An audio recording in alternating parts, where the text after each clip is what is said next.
You've been lied to about self-love. They told you it comes from achievement, from looking perfect, from being someone everyone else admires. But if that were true, why do you still feel not enough? Why do the compliments fade but the self-doubt stays? Why do your thoughts race the moment your head hits the pillow? The truth is, self-love isn't about becoming someone new. It's about remembering who you are underneath the noise. It's not about fixing yourself. It's about letting go of what was never really you to begin with. And that's where Buddhist wisdom comes in. For thousands of years, it's whispered the secret to peace, not by filling yourself up, but by emptying what hurts. The need to impress, the fear of being alone, the clinging to stories that tell you you're not worthy. Tonight, those stories lose their power. Tonight, you'll hear teachings so gentle, they'll melt your tension. So deep, they'll soften your heart. So clear, they'll silence the overthinking. This isn't about becoming better, it's about becoming free. As you listen, something will shift. The voice that used to criticize you will grow quiet. The knots in your chest will loosen. And slowly, beautifully, you'll remember what it feels like to be safe inside your own soul. Not because the world changed, but because you did. This isn't just something to fall asleep to. It's a path back to yourself. A soft landing after years of being hard on your heart. Are you ready? Let's begin. You're still here. That already means something. It means you're searching for more than sleep. You're searching for truth. The kind that doesn't come wrapped in noise, approval, or performance. A deeper kind. The kind that makes you feel at home in your own presence. Safe in your own skin. And maybe for the first time in a long time, or whole. The teachings tonight are not just stories. They're invitations.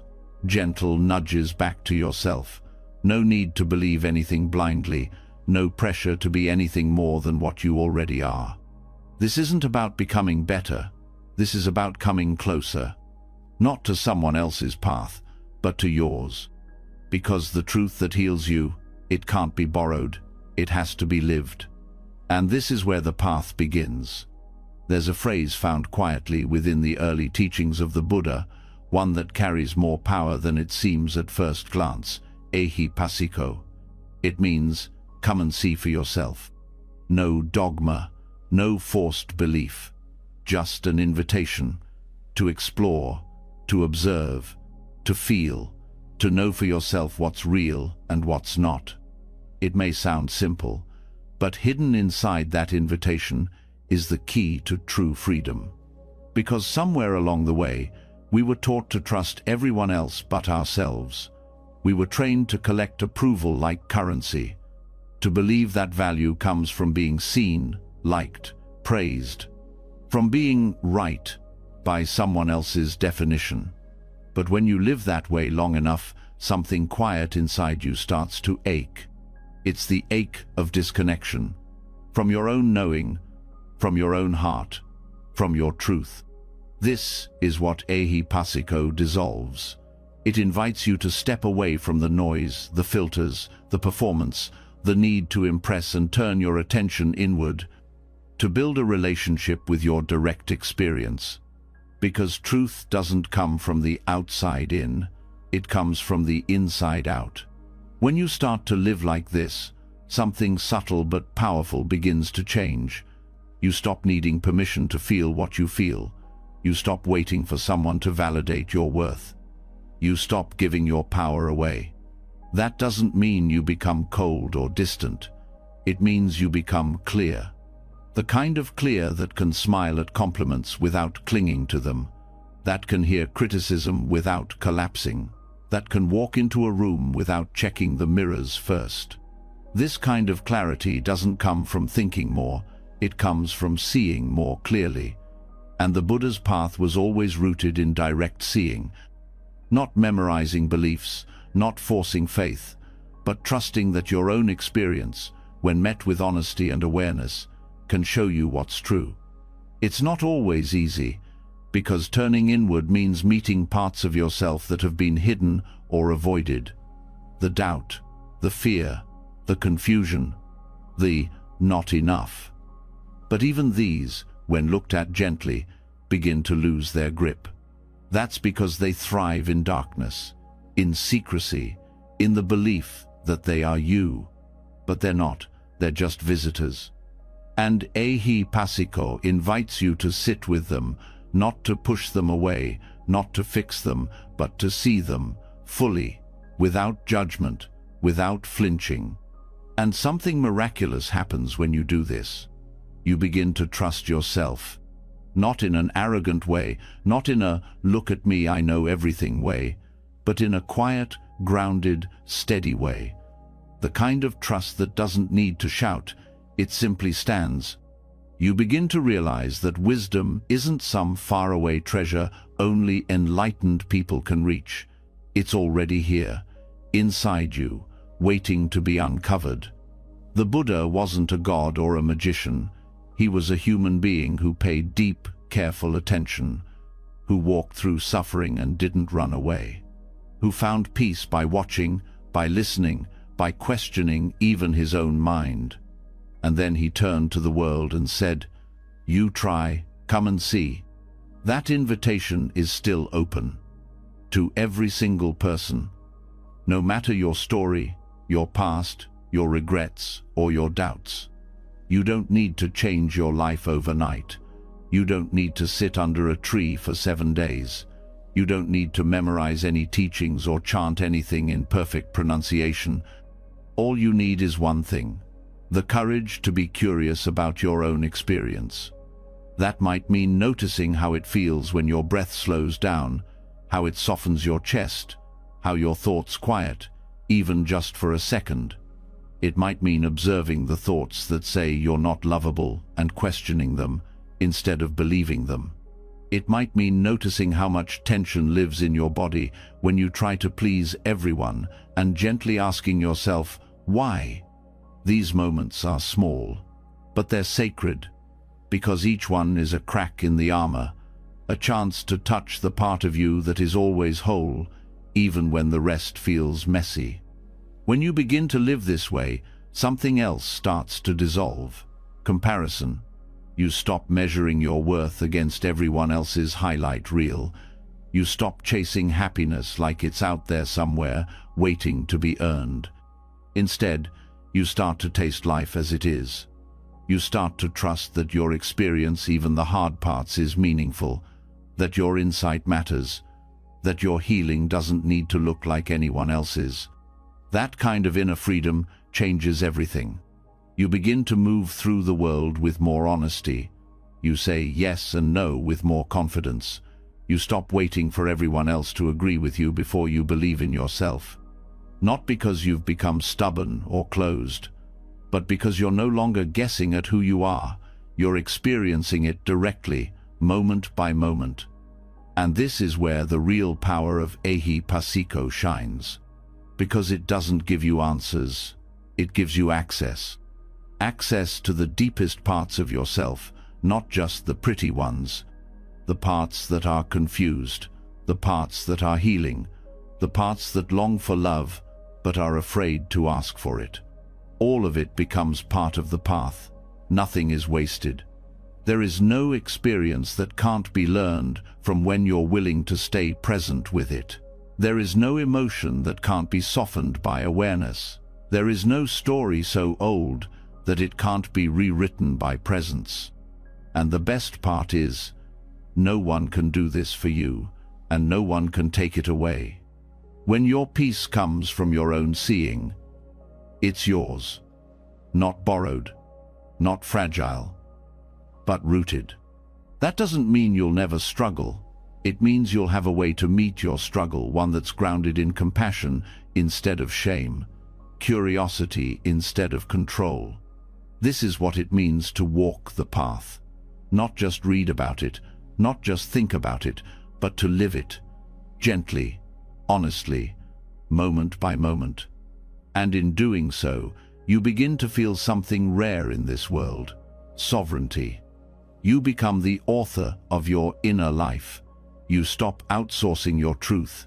You stop chasing people who don't see you.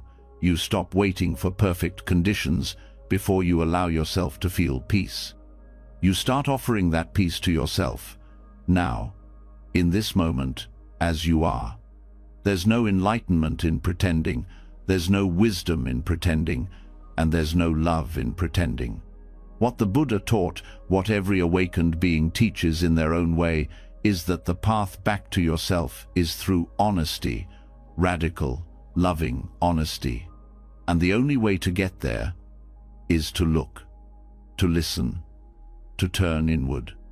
Come and see, not because someone told you to, but because somewhere inside you know there's more than the roles you've played, more than the masks you've worn, more than the fears you've obeyed. Beneath all of it, there's clarity. And that clarity doesn't need to shout, it doesn't need applause, it doesn't need to win or be right or impress anyone. It simply is. Quiet, steady, luminous. You don't have to earn it, you just have to uncover it. And every time you meet yourself without judgment, every time you pause and listen, you come closer. Not to an idea of perfection, but to the truth of your own being. That's what ehipassiko really means. Not come and believe, but come and know. Come and feel. Come and remember.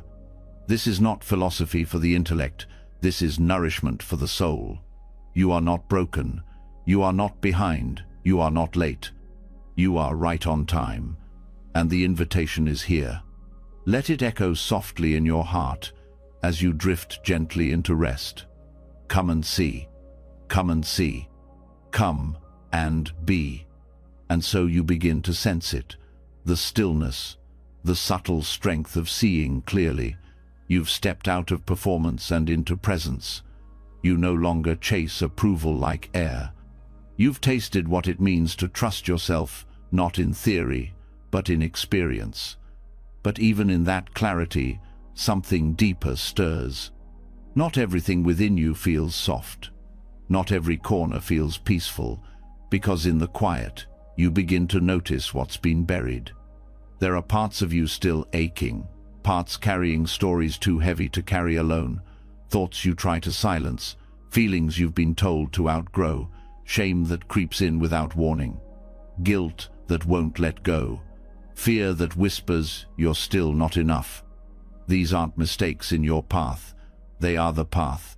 The light doesn't just illuminate what you want to see, it reveals what you've tried to forget. And this is where the real work begins, not through force or fixing, but through metta, loving kindness. Not the surface-level kind, not the smile on your face, everything's fine kind, but the kind that reaches into the shadows, that says, even this belongs, even you belong.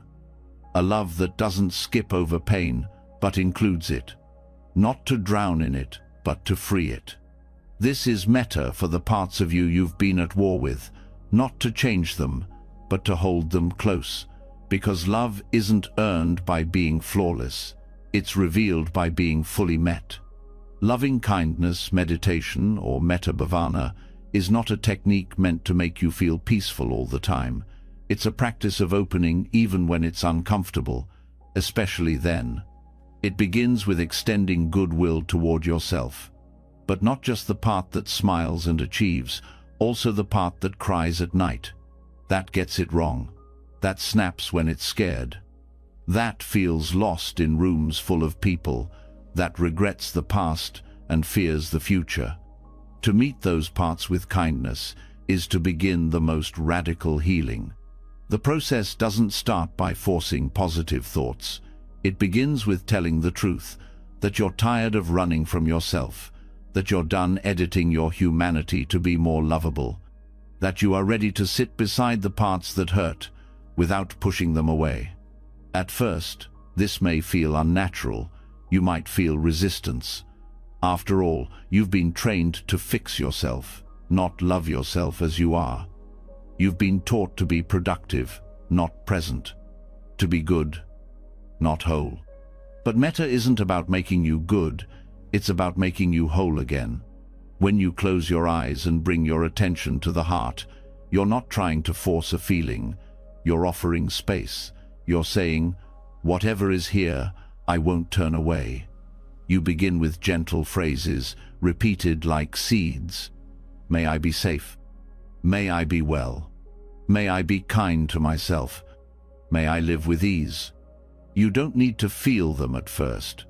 You only need to offer them. Like planting seeds in soil you've forgotten how to trust. And then you direct these same wishes toward the parts of you you've rejected. To the memory that makes your stomach drop. To the version of you that hurt others when you didn't know better. To the habits you hide. To the shame that still lives in your body. May this part of me be held. May this pain be softened. May this fear know it's not alone. May this shame feel seen without punishment. This is not self-pity. It's not denial. It's fierce compassion. The kind that sees clearly and still stays. The kind that doesn't need you to be cleaned up to be worthy. When you meet your inner shadows with metta, you begin to unlearn a lifelong habit: rejection. Most people try to meditate away their darkness. But this practice says, bring it with you. Not to indulge it, but to understand it. Because what you meet with love transforms. What you avoid controls you. Guilt isn't healed by shame, it's softened by truth and care. Fear isn't silenced by willpower, it's calmed by presence. Shame doesn't disappear through achievement, it dissolves through understanding. Metta doesn't rush, it doesn't demand perfection, it meets what's real again and again, until that meeting becomes familiar. And eventually, the parts of you that once flinched at your own presence begin to soften, because they finally feel safe. You begin to see that the most wounded parts of you are not enemies.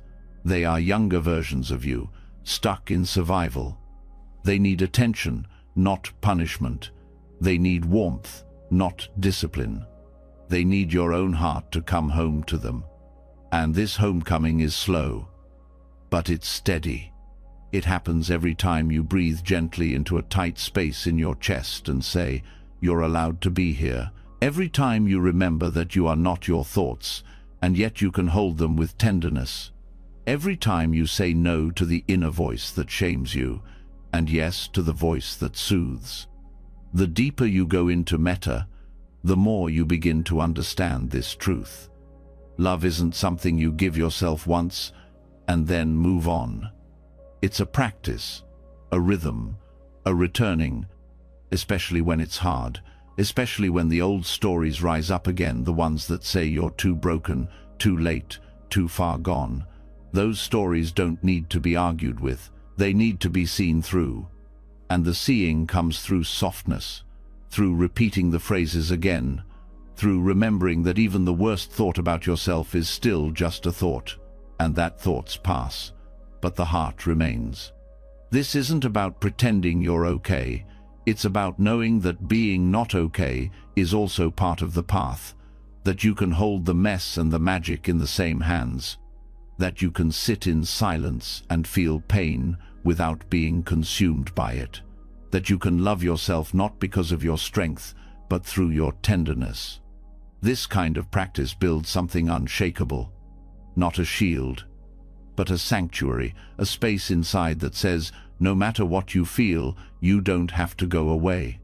When the world feels overwhelming, you return here. When mistakes weigh heavy, you return here. When your mind says you're not good enough, you return here. To breath, to space, to kindness, to the simple act of saying, may I be kind to this moment. May I be gentle with what I find here. May I let myself belong to this breath. You're not healing yourself so you can be more acceptable. You're healing yourself because you finally remember you were never meant to be at war with yourself in the first place. Metta for the shadow self isn't the end of the journey, but it's the part where things begin to soften, where what was frozen begins to melt, where the armor starts to fall. And beneath it, something unexpected rises. Not perfection, but peace. A peace that doesn't need to prove anything. A peace that doesn't collapse in the face of discomfort. A peace that can say, yes, I carry pain, and I carry love too. You carry both. You always have. But now you're learning how to hold them together, not as opposites, but as companions, as parts of one whole human heart. This is what it means to be free, not by erasing what hurts, but by including it in love so fully that it loses its sharpness. This love is yours to offer, every day, every breath, every time you return. No matter how far you've drifted, no matter how long it's been, right now is a perfect moment to begin again. And so you begin to sense it, the stillness, the subtle strength of seeing clearly. You've stepped out of performance and into presence. You no longer chase approval like air. You've tasted what it means to trust yourself, not in theory, but in experience. But even in that clarity, something deeper stirs. Not everything within you feels soft. Not every corner feels peaceful, because in the quiet, you begin to notice what's been buried. There are parts of you still aching, parts carrying stories too heavy to carry alone, thoughts you try to silence, feelings you've been told to outgrow, shame that creeps in without warning, guilt that won't let go, fear that whispers you're still not enough. These aren't mistakes in your path, they are the path. The light doesn't just illuminate what you want to see, it reveals what you've tried to forget. And this is where the real work begins, not through force or fixing, but through metta, loving kindness. Not the surface-level kind, not the smile on your face, everything's fine kind, but the kind that reaches into the shadows, that says, even this belongs, even you belong. A love that doesn't skip over pain, but includes it, not to drown in it, but to free it. This is metta for the parts of you you've been at war with, not to change them, but to hold them close, because love isn't earned by being flawless, it's revealed by being fully met. Loving kindness meditation, or metta bhavana, is not a technique meant to make you feel peaceful all the time. It's a practice of opening even when it's uncomfortable, especially then. It begins with extending goodwill toward yourself, but not just the part that smiles and achieves, also the part that cries at night, that gets it wrong, that snaps when it's scared, that feels lost in rooms full of people, that regrets the past and fears the future. To meet those parts with kindness is to begin the most radical healing. The process doesn't start by forcing positive thoughts. It begins with telling the truth, that you're tired of running from yourself, that you're done editing your humanity to be more lovable, that you are ready to sit beside the parts that hurt without pushing them away. At first, this may feel unnatural. You might feel resistance. After all, you've been trained to fix yourself, not love yourself as you are. You've been taught to be productive, not present, to be good, not whole. But metta isn't about making you good, it's about making you whole again. When you close your eyes and bring your attention to the heart, you're not trying to force a feeling, you're offering space. You're saying, whatever is here, I won't turn away. You begin with gentle phrases, repeated like seeds. May I be safe. May I be well. May I be kind to myself. May I live with ease. You don't need to feel them at first. You only need to offer them. Like planting seeds in soil you've forgotten how to trust. And then you direct these same wishes toward the parts of you you've rejected, to the memory that makes your stomach drop, to the version of you that hurt others when you didn't know better, to the habits you hide, to the shame that still lives in your body. May this part of me be held. May this pain be softened. May this fear know it's not alone. May this shame feel seen without punishment. This is not self-pity, it's not denial, it's fierce compassion, the kind that sees clearly and still stays, the kind that doesn't need you to be cleaned up to be worthy. When you meet your inner shadows with metta, you begin to unlearn a lifelong habit: rejection. Most people try to meditate away their darkness, but this practice says, bring it with you, not to indulge it, but to understand it, because what you meet with, love, transforms. What you avoid controls you. Guilt isn't healed by shame, it's softened by truth and care. Fear isn't silenced by willpower, it's calmed by presence. Shame doesn't disappear through achievement, it dissolves through understanding. Metta doesn't rush, it doesn't demand perfection, it meets what's real again and again, until that meeting becomes familiar. And eventually, the parts of you that once flinched at your own presence begin to soften, because they finally feel safe. You begin to see that the most wounded parts of you are not enemies. They are younger versions of you, stuck in survival. They need attention, not punishment. They need warmth, not discipline. They need your own heart to come home to them. And this homecoming is slow, but it's steady. It happens every time you breathe gently into a tight space in your chest and say, "You're allowed to be here." Every time you remember that you are not your thoughts, and yet you can hold them with tenderness. Every time you say no to the inner voice that shames you, and yes to the voice that soothes. The deeper you go into metta, the more you begin to understand this truth. Love isn't something you give yourself once and then move on.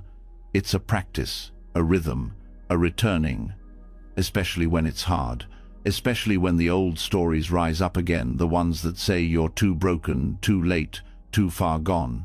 Those stories don't need to be argued with, they need to be seen through.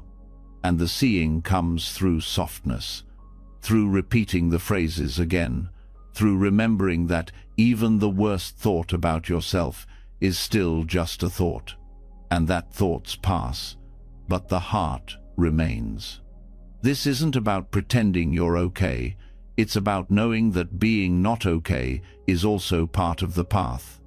That you can hold the mess and the magic in the same hands. That you can sit in silence and feel pain without being consumed by it. That you can love yourself not because of your strength, but through your tenderness. This kind of practice builds something unshakable, not a shield, but a sanctuary, a space inside that says, no matter what you feel, you don't have to go away. When the world feels overwhelming, you return here. When mistakes weigh heavy, you return here. When your mind says you're not good enough, you return here. To breath, to space, to kindness, to the simple act of saying, may I be kind to this moment. May I be gentle with what I find here. May I let myself belong to this breath.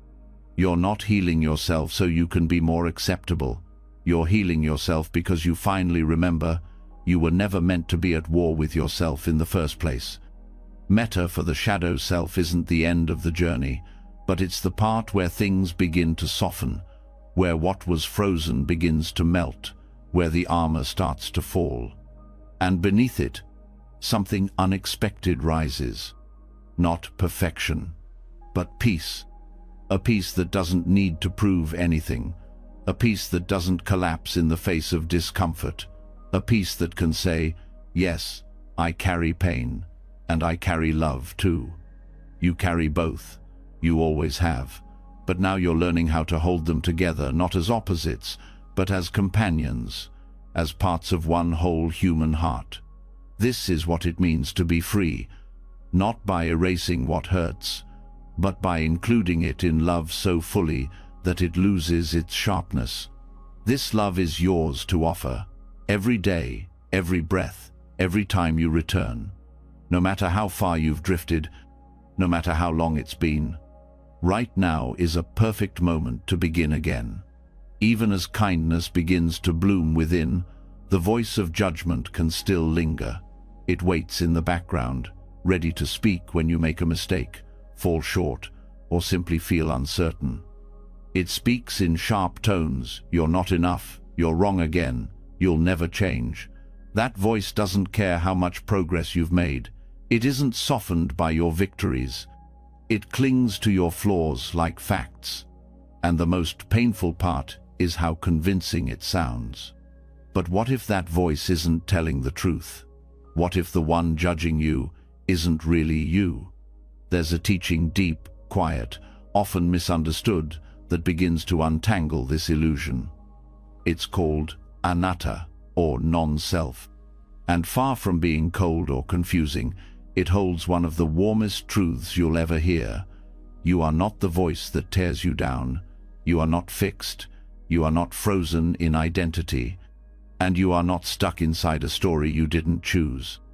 Non-self is not the absence of life. It is the absence of limitation. It starts with noticing something simple: how thoughts come and go on their own. You don't plan every emotion. You don't invite every memory.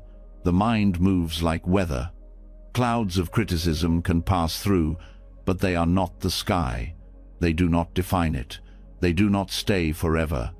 When the Buddha taught about non-self, he wasn't saying you don't exist.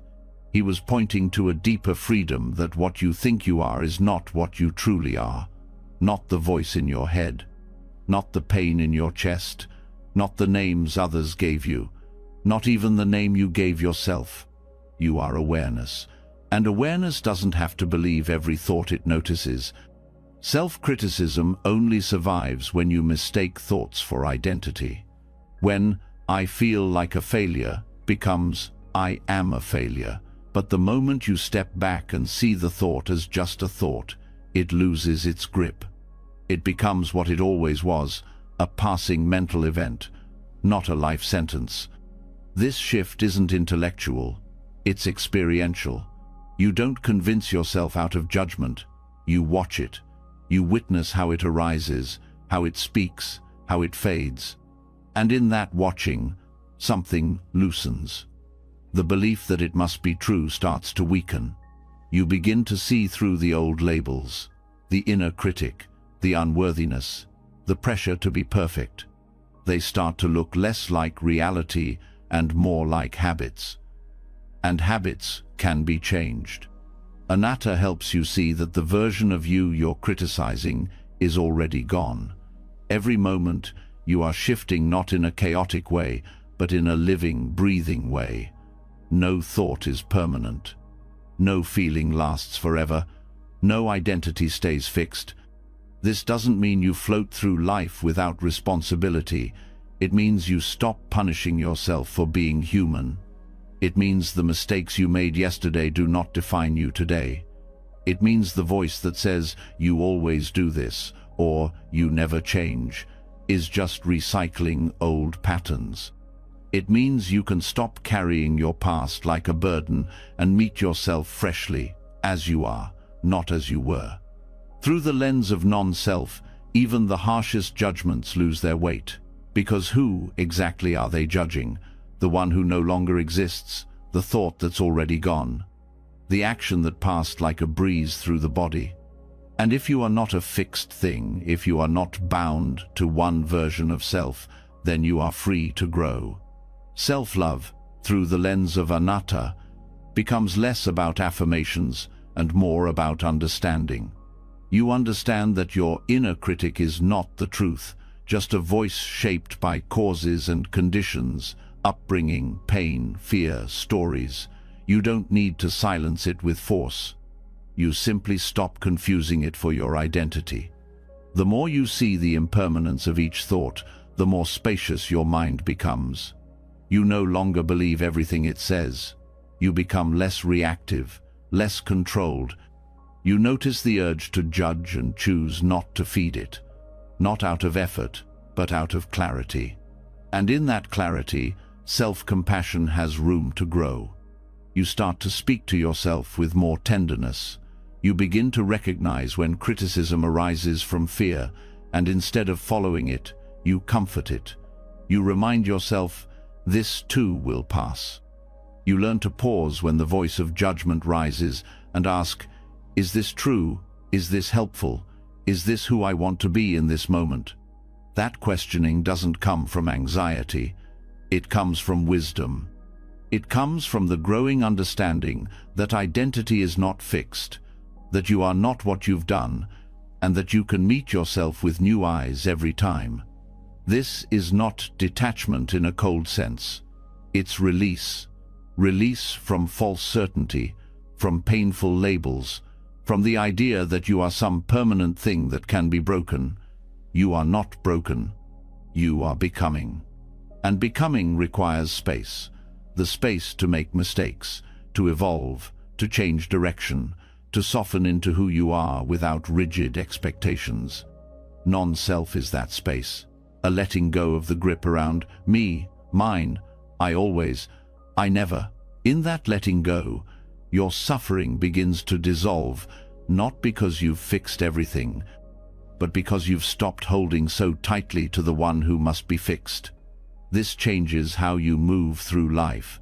You become less defensive when others criticize you, because you no longer believe that criticism strikes at some solid core. You become more open to learning, because growth doesn't threaten your identity.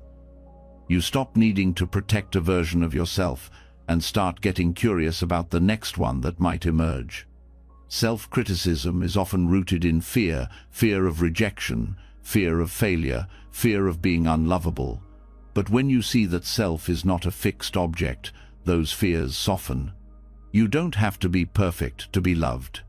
You don't have to meet every expectation to be whole. You only need to be present. To meet this moment with sincerity, even if you're scared, even if you feel small, even if you don't know what comes next. And in that meeting, love becomes possible again. Not love based on performance or appearance or worthiness, but love based on presence, on openness, on truth. You are not the voice that judges. You are the awareness that notices. You are not the past mistake. You are the capacity to learn from it. You are not frozen. You are fluid, living, changing, worthy. This isn't just philosophy, it's practical. The next time the inner critic appears, don't argue, don't collapse. Just notice. Watch the thought arise, linger, and fade. Don't label it as me. Don't wrap your worth around it. Instead, breathe. Stay present. Let the thought pass. You don't need to push it away. You don't need to hold it close. You just don't need to become it. This is the gift of non-self. It doesn't erase your existence. It liberates it.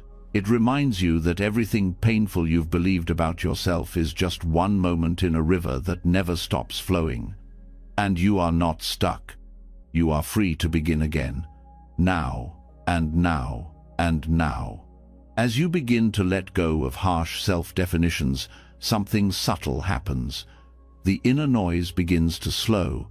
The stories you once believed about who you are start to fade like fog lifting from a quiet lake.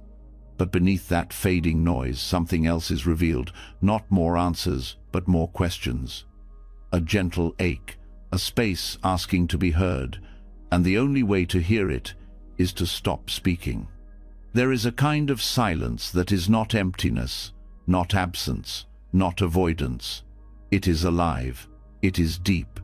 It is what the Buddha called noble silence, a silence that holds, not hides, that opens, not shuts down.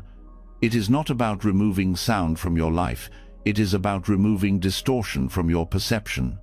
This silence is not escape, it is meeting, and the one you meet when all else falls quiet is yourself. In the world, so much is filled with noise, external and internal.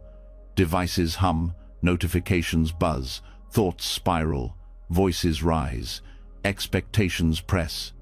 And over time, the mind becomes used to running, always doing, always planning, always trying to control what comes next.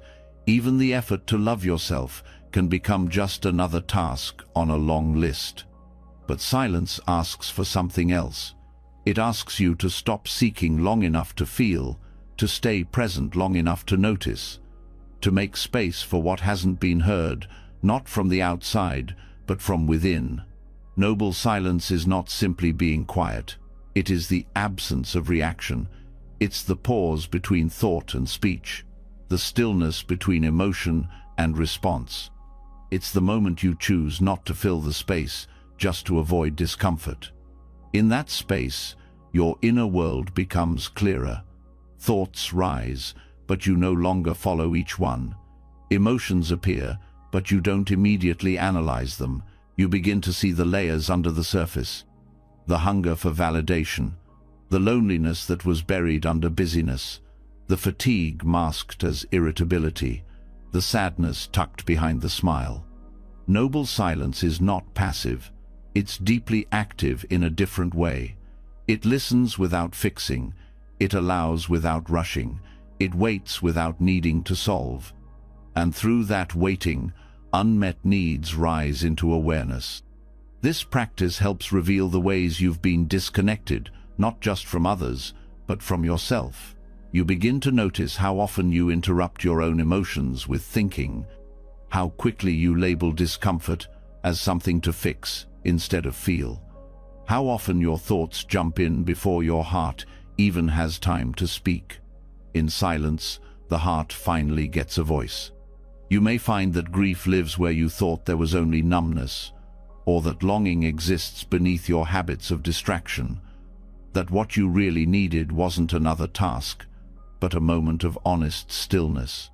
When you stop speaking not only outwardly, but inwardly, the walls begin to lower. You no longer use words as a shield. You begin to relate to your own presence in a new way, without commentary, without filters. In that quiet, self-love takes on a different shape. It becomes less about affirmations and more about deep listening.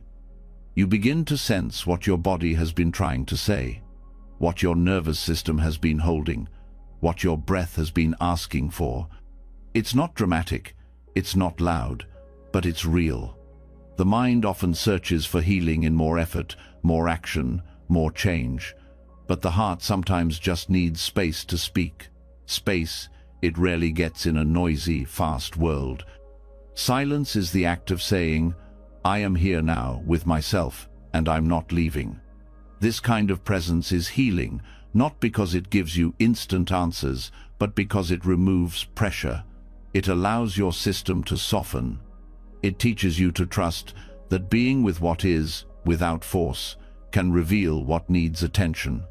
Through noble silence, you become more aware of your patterns, the urge to escape discomfort, the need to explain yourself, the pressure to perform.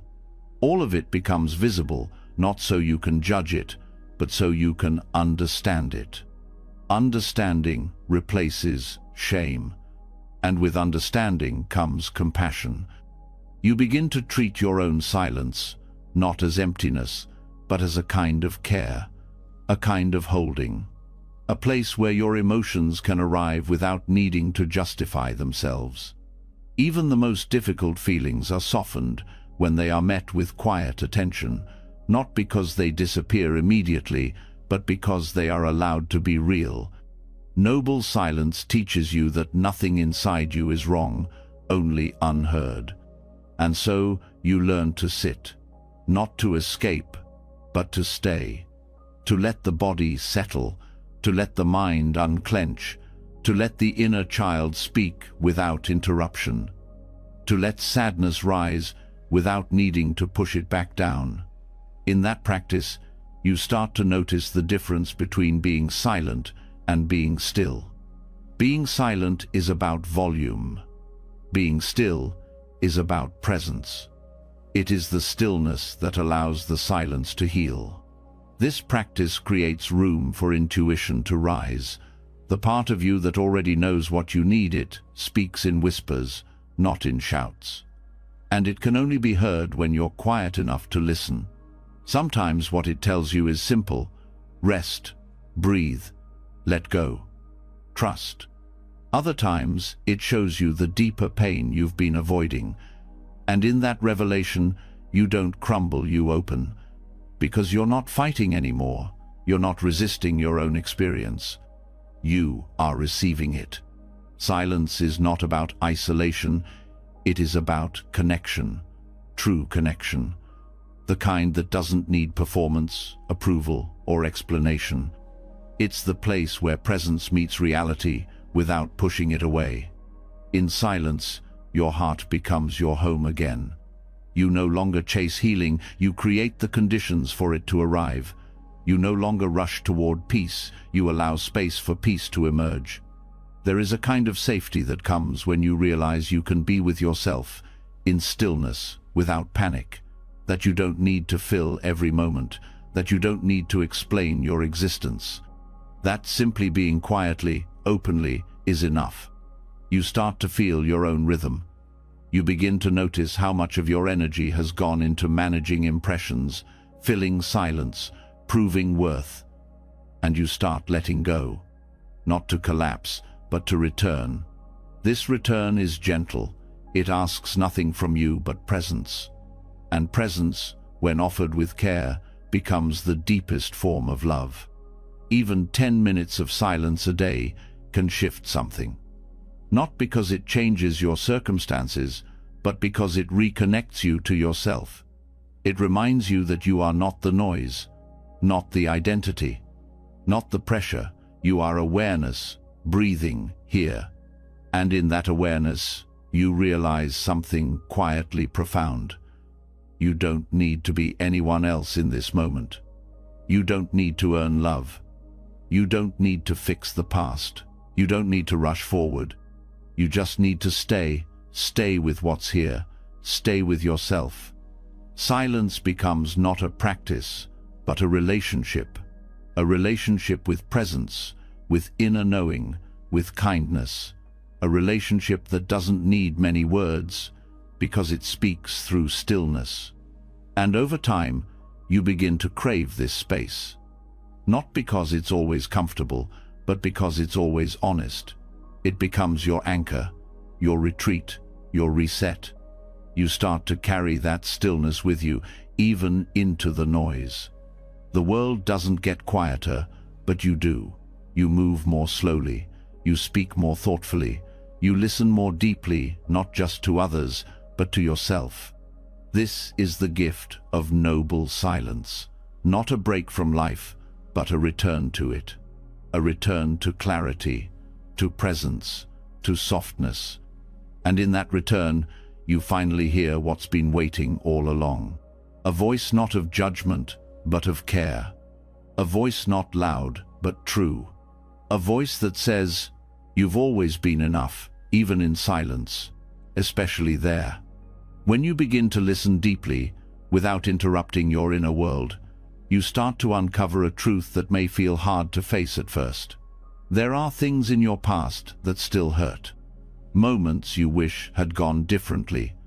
Words you said you wish you hadn't. Choices you carry like stones in your pocket. In the silence, those memories return not to punish you, but to be healed. They rise not as enemies, but as invitations. And what you do with them now will shape how you carry yourself forward. In the teachings of karma, most people hear the word and think of punishment, cause and effect, but laced with fear, as if every misstep dooms you, as if your past locks you out of peace. But that is a misunderstanding. Karma isn't a sentence, it's a seed, and how you relate to it determines whether you grow or stay stuck. Karma means that every action leaves an imprint, but imprints are not chains, they are patterns. And patterns can be understood, shifted, softened. There is no karmic law that says you must be defined by who you were. Karma only asks, what are you doing now? The pain you feel over past mistakes is not karma punishing you. It's your deeper self recognizing that something is out of alignment. It's a signal not to spiral in shame, but to pause, reflect, and respond with care. To hold karma this way is to hold your past differently, not as a burden, but as a teacher, not as something broken, but something that reveals your strength. There is an art from Japan called kintsugi, the practice of repairing broken pottery with gold. Instead of hiding the cracks, it fills them with something precious. The broken parts become the most beautiful. The damage isn't covered up, it's honored. This is how you can hold your karma. Not to ignore what happened, not to pretend it didn't matter, but to see the cracks in your story as places where healing can shine through. The moments you regret become entry points into self-compassion. The choices you wish you could take back become opportunities to grow new roots in wisdom. You are not meant to be untouched by life. You are meant to be shaped by it, softened by it, made whole through it. If you have caused harm to others or to yourself, karma invites you to face that with openness. Not to collapse into guilt, but to bring awareness to your impact. Regret, when met with presence, becomes a form of accountability. And accountability, when paired with compassion, becomes transformation. What matters most is your relationship with the present moment. What are you planting now? How are you responding now?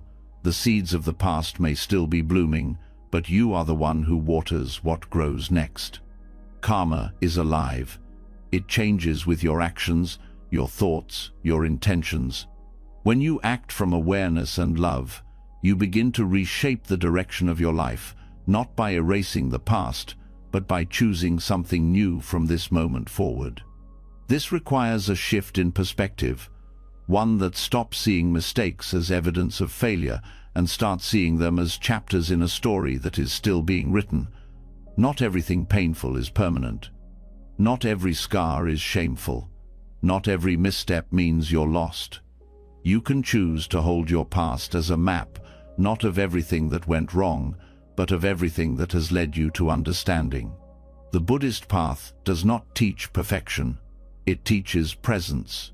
It teaches that even if you fell down 1,000 times, each time you rise is an act of awakening. Each time you choose kindness over harshness to yourself or others, you soften the karmic imprint of harm. Each time you respond with patience instead of reaction, you shift the energy of your life. There is no one watching you to keep score. There is no cosmic punishment system.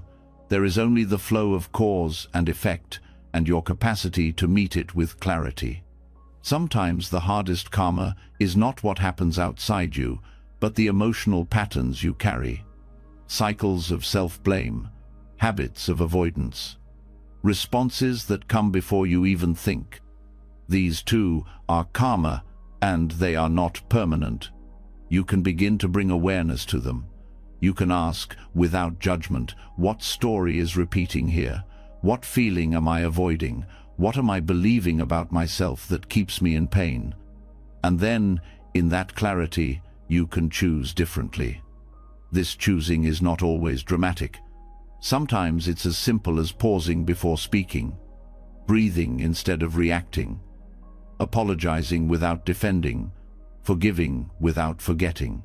Karma is shaped in small choices, and the gold in your healing is built from those choices, one breath at a time. Even the most painful chapters can teach you how to live more wisely.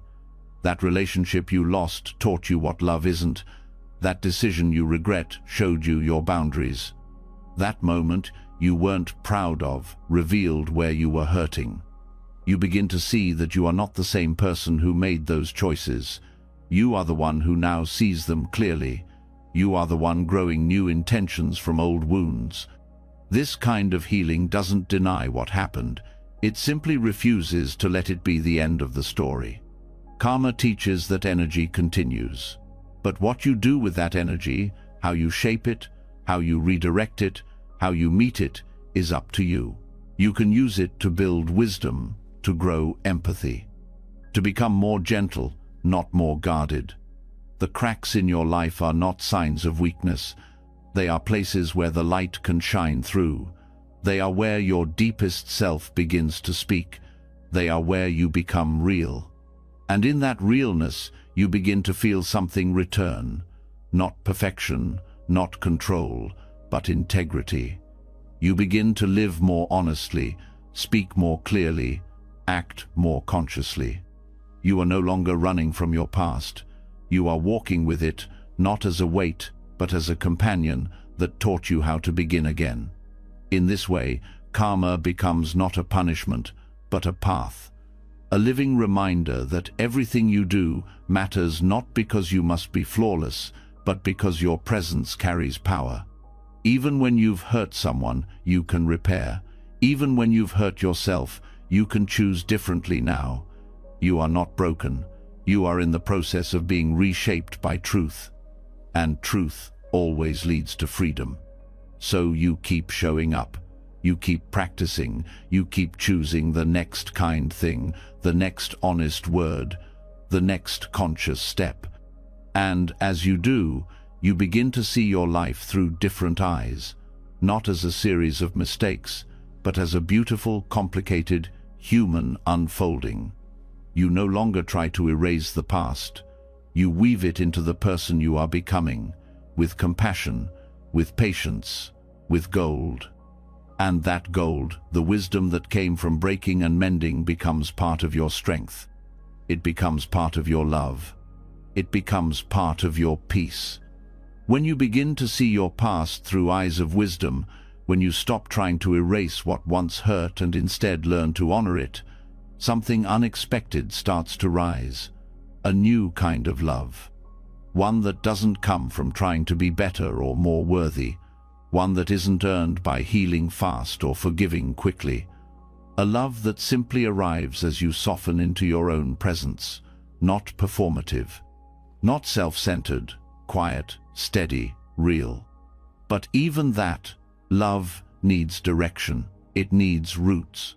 Without guidance, even love can become confusing. Too much, and it clings. Too little, and it disappears. Some days it feels like compassion, other days like pressure. That's why the Buddha offered a clear path, not just of love in theory, but of love lived fully, love held in balance, love that grows in 4 directions.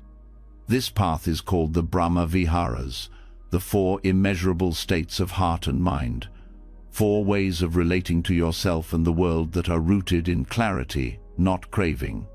They are not emotions you chase.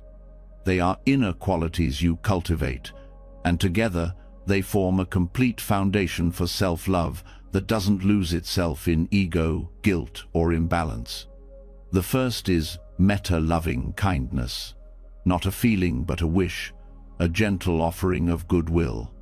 For others, yes, but also for yourself. To hold yourself with care even when you feel undeserving. To meet your life with gentleness even when it's hard. This is the beginning of self-love, not to demand affection, but to practice kindness without condition.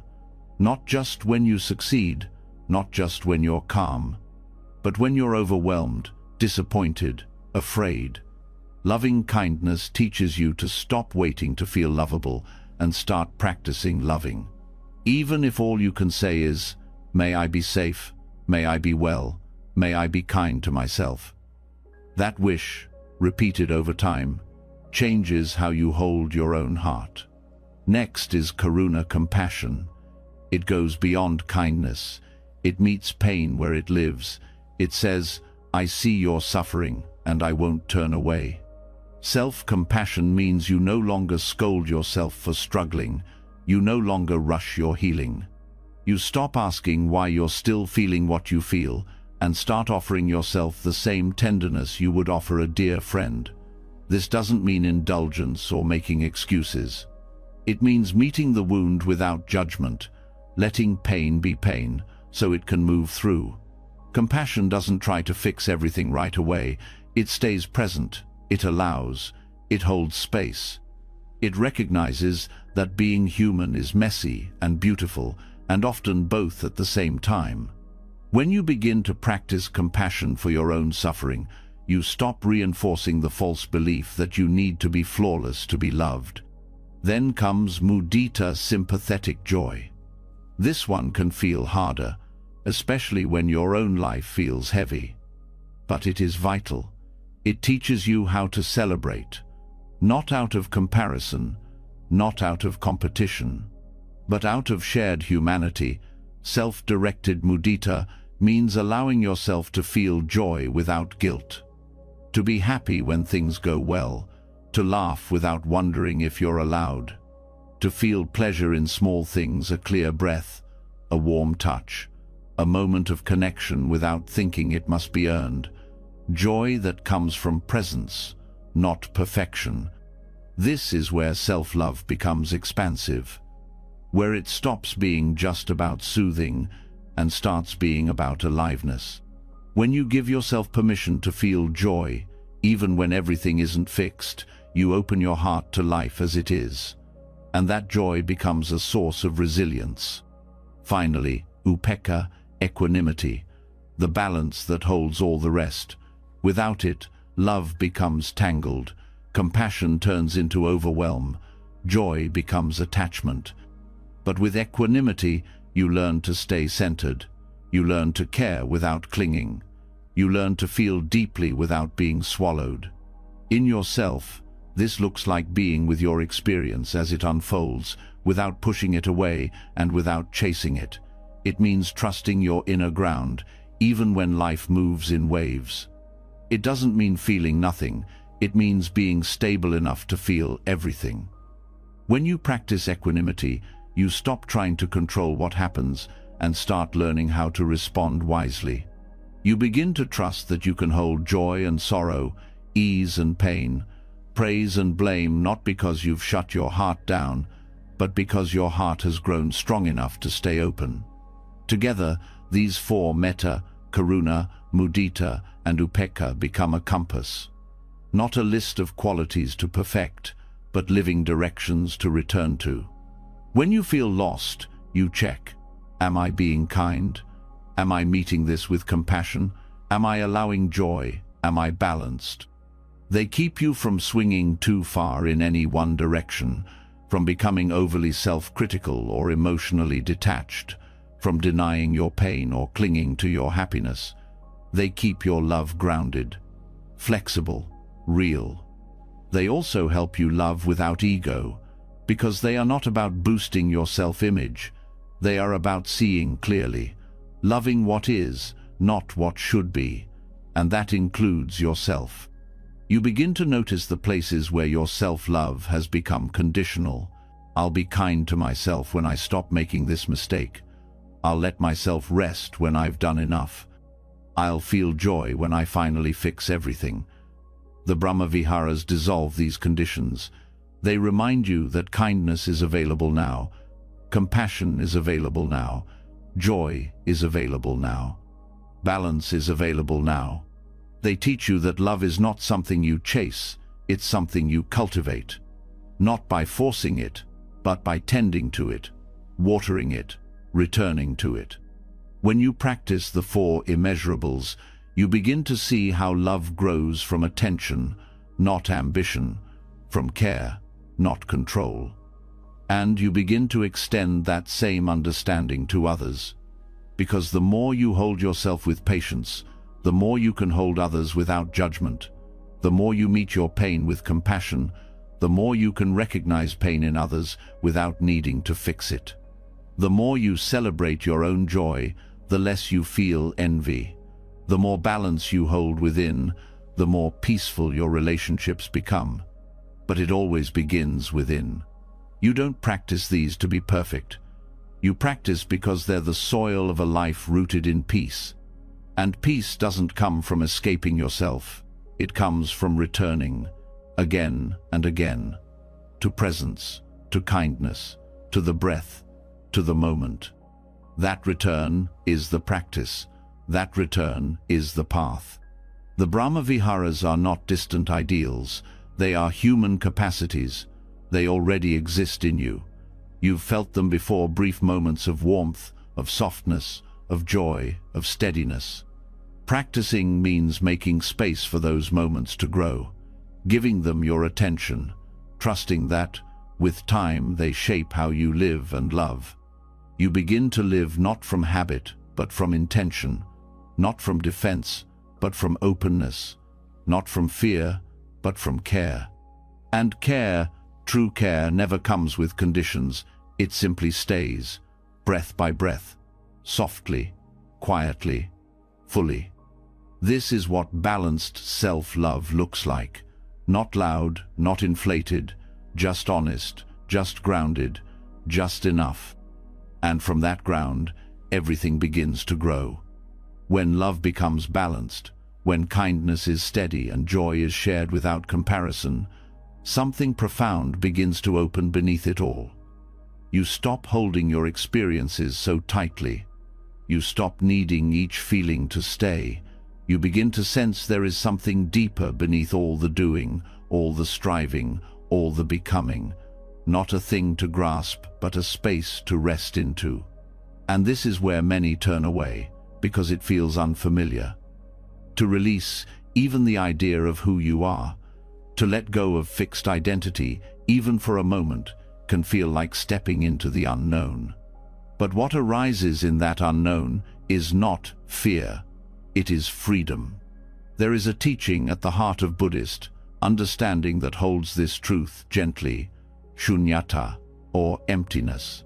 Often misunderstood, often feared, yet never meant to be cold. Emptiness is not absence. It is not despair. It is the quiet space where transformation becomes possible. It is what allows new life to grow where old clinging once lived. Emptiness is not the denial of life. It is what gives life room to move. The mind, by habit, tries to solidify everything. It turns moments into identities, pain into personality, emotions into lifelong narratives. It makes things stick because it believes that to let go is to lose something essential. But this tightness, this grasping, is what creates so much of your suffering. The belief that everything must be held in place, that every thought means something permanent, that every emotion defines you. And so, the idea of emptiness feels threatening, because it seems to suggest that nothing matters. But the truth is, emptiness means that everything can matter because nothing is fixed. It means that no emotion, no judgment, no habit defines your essence. There is space between all things. And in that space is where compassion grows. When you understand emptiness directly, you stop believing the stories that once held you captive. The thought that you are too broken, the feeling that you're not lovable, the idea that your past defines you. These thoughts may still come, but they no longer root so deeply. You begin to sense that they are appearances real, but passing, influential, but not absolute. You don't need to destroy the stories. You only need to see that they're not solid. And once you see that, you are free to relate to them with care instead of fear. This is what emptiness offers. It loosens the grip. It softens the edges. It gives you space to breathe. You realize you are not a fixed self, reacting to a fixed world. You are awareness, flowing, responsive, ever-changing. This doesn't mean life loses meaning. It means you get to choose what meaning you give, not as a way to escape truth, but as a way to live it more consciously. You start asking different questions, not "Who am I really?" but "How can I respond with wisdom right now?" Not "What should I be?" but "What is needed here from a place of love?" The fixed self falls away, and what remains is freedom. Emptiness is not hollow. It's full of potential. It's the field before the seed is planted, the space between breath and thought, the pause before response. It is the ground from which compassion, insight, and transformation rise naturally. The idea of identity as fixed is what leads to judgment. If you are always this, then change feels threatening. But when you see that you are a fluid process, that everything you experience is arising due to conditions and will eventually pass, you stop needing to be so rigid. There is safety in that. Not because things are predictable, but because you no longer need them to be. You can let things pass without grasping. You can let go without fear of losing who you are, because who you are is not a fixed story. It's a dynamic, alive experience, and emptiness is the canvas that allows it to move. In daily life, this becomes practical. You feel anger, but you don't hold on to it. It moves through you like wind through branches. You feel sadness, but you stop turning it into a conclusion about your life. You begin to experience emotions directly, without attaching meaning that distorts them. This gives your inner world more space, and in that space, compassion becomes easier. Forgiveness feels more natural. Judgment softens, because you see that no one is one thing, forever, not even you. You also stop defining yourself by your achievements, your roles, your image. These things may still exist, but they no longer form the core of your identity. You stop grasping for praise or hiding from criticism. You become less reactive because there's no tight sense of self to defend. Just this breath, this body, this moment. When your identity is not fixed, your value doesn't depend on doing everything right. You are no longer trapped by the need to protect who you think you are. You can admit mistakes without shame. You can accept compliments without clinging. You can face change without losing your ground. This doesn't make you passive. It makes you responsive. You begin to act not from fear of loss, but from clarity, not to prove yourself, but to express presence. Even suffering changes when seen through this lens. It becomes something to meet, not something to avoid. It's seen as arising from causes and conditions, not from some permanent flaw in who you are. And that changes how you relate to it. You stop blaming. You stop resisting. You start resisting. In that listening, healing begins. The mind that understands emptiness becomes less caught in struggle. It holds life more gently. It allows others to be who they are without needing to change them. It allows space for pain, but also for peace. It is no longer trapped in the illusion that things must stay the same to feel safe. You begin to sense a kind of intimacy with life. Because nothing is solid, everything can be touched. Because nothing is fixed, everything can be held. This is not theory. It is a way of being. And it is discovered slowly, through practice, through presence, through letting go of the need to define everything. You start small. You notice when you are holding on too tightly to a thought. You see when you are making a feeling into a fact. You pause. You breathe. You soften. You remember, this too will pass. That remembrance is freedom. You no longer need to protect an identity. You can simply respond with wisdom again and again. And through this, life becomes more spacious. Not because pain disappears, but because it no longer defines the whole landscape. There is more room, more breath, more choice. You begin to see beauty in the impermanent, because it teaches you to appreciate without clinging. You begin to see depth in the uncertain, because it reminds you to stay curious. Emptiness is not cold, it is open, and in that openness you find a new kind of warmth, not based on certainty, but on presence. You discover that compassion doesn't need a reason, that love doesn't require a perfect identity, that healing doesn't come from fixing, but from meeting. The space of emptiness becomes the space of kindness, the space where you can rest, the space where you can grow. And from that space, you begin to live not as a fixed self, but as a flowing awareness, kind, clear, alive. This is the heart of emptiness, not absence, not void, but freedom. And in that freedom, the deepest kind of self-compassion becomes possible, because now nothing in you is permanent. And so, nothing is beyond care. Nothing is unworthy of love. You don't have to chase who you were. You don't have to defend who you are. You don't have to fear who you will become. You simply return to this space over and over, and in that returning, you remember what's always been true. There is room for all of you here, and in that room, you are free. The more you rest in spaciousness, the more clearly you begin to see what you've been carrying, not just the emotions or memories, but the patterns. The subtle loops you move through again and again, thoughts that trigger feelings, feelings that drive reactions, reactions that reinforce painful beliefs. It's not random, and it's not your fault. But it's also not permanent.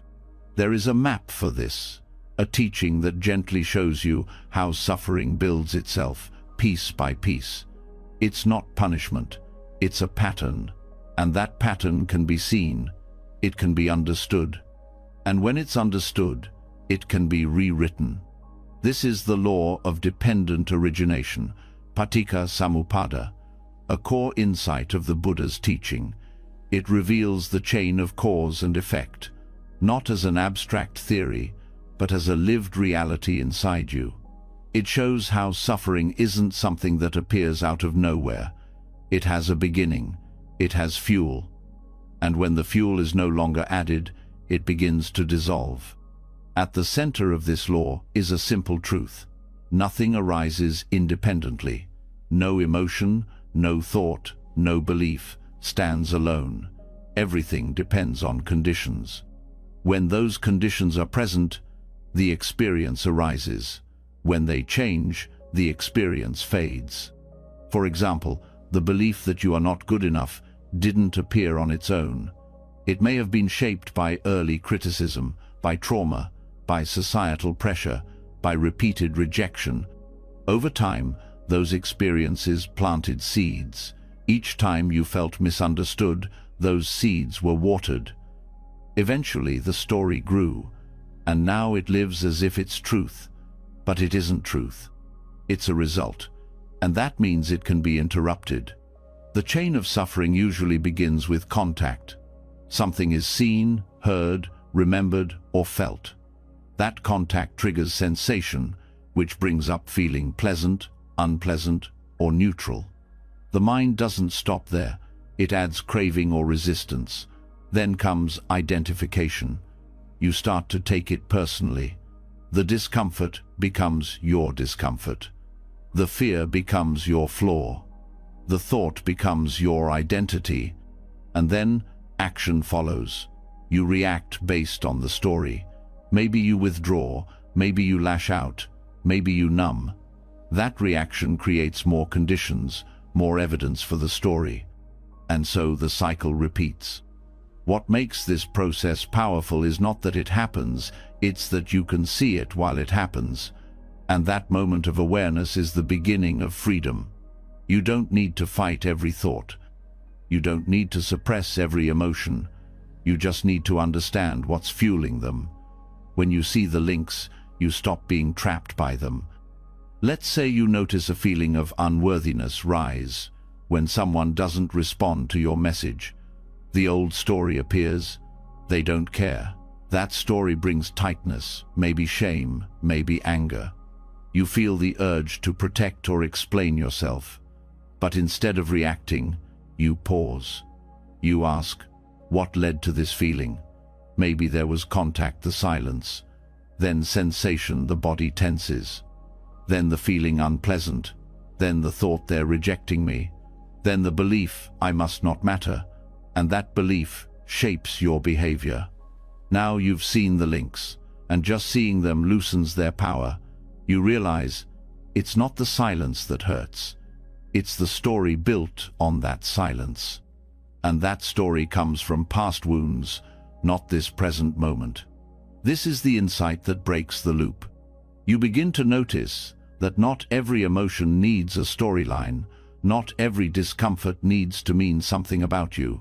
You start catching the chain earlier, before the belief hardens, before the reaction takes hold. And in that early seeing, you create space. In that space, a new choice becomes possible. This isn't about controlling your feelings. It's about interrupting the automatic reaction to them, the craving for things to be different, the aversion to discomfort, The tendency to personalize everything. With consistent awareness, you start choosing differently. You respond instead of reacting. You stay curious instead of collapsing. You begin to replace the old narrative with a new understanding. This is just a pattern, not a personal failure, not a fixed identity, just a habit made of many conditions, now seen clearly. That clear seeing is what dissolves it. This process also teaches you compassion. You realize that others, too, are moving through their own chains of cause and effect.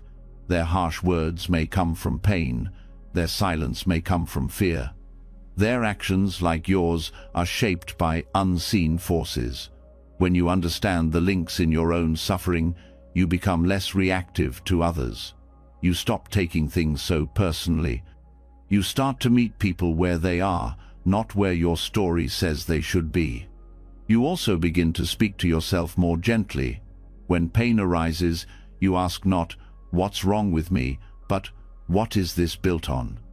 When judgment appears, you trace it back to comparison, to fear, to the craving for control. And again, you pause, you breathe, you see it clearly. And in that clarity, you make space for care. This is how you rewrite the story. Not with force, not by pretending the old one never existed, but by seeing how it was built and choosing not to build it again. Every time you bring awareness to the chain, you loosen it, you weaken the habit, you become less defined by the past and more open to the present. This doesn't make your life perfect. It makes it honest. You still feel, you still stumble, but now you know why, and that knowing becomes a source of strength. You begin to notice the subtle points of contact that once went unseen, the tightness in your jaw before you react, the flicker of shame before the defense, the quick assumption before the closing down. Each of these is a doorway, not to fix, but to understand.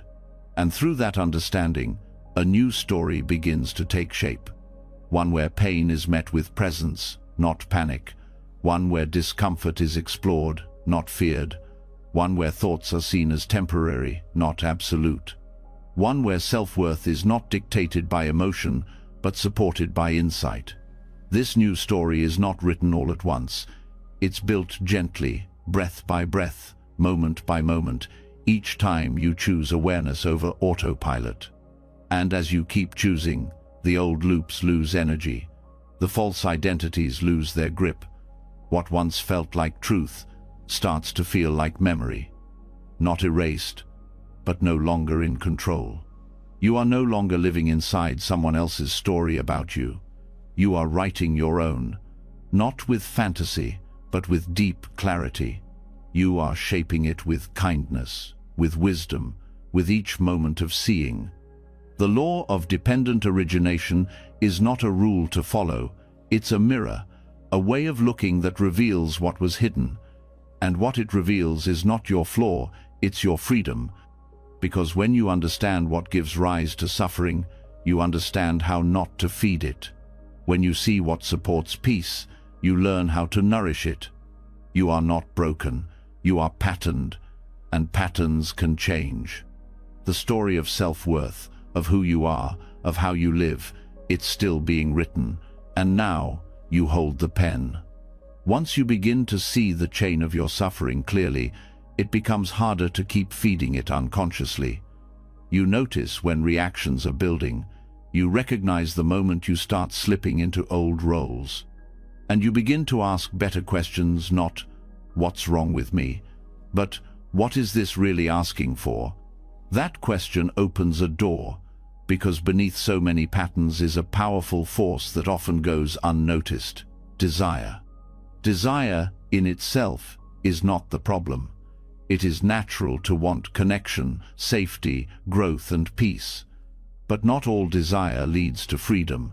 Some pulls you deeper into dissatisfaction. Others point you toward inner clarity. The difference is subtle but important, and the Buddha gave us language for both. He called one tanha and the other chanda. Understanding the difference between them is one of the most important steps in learning how to love yourself in a healthy, grounded way.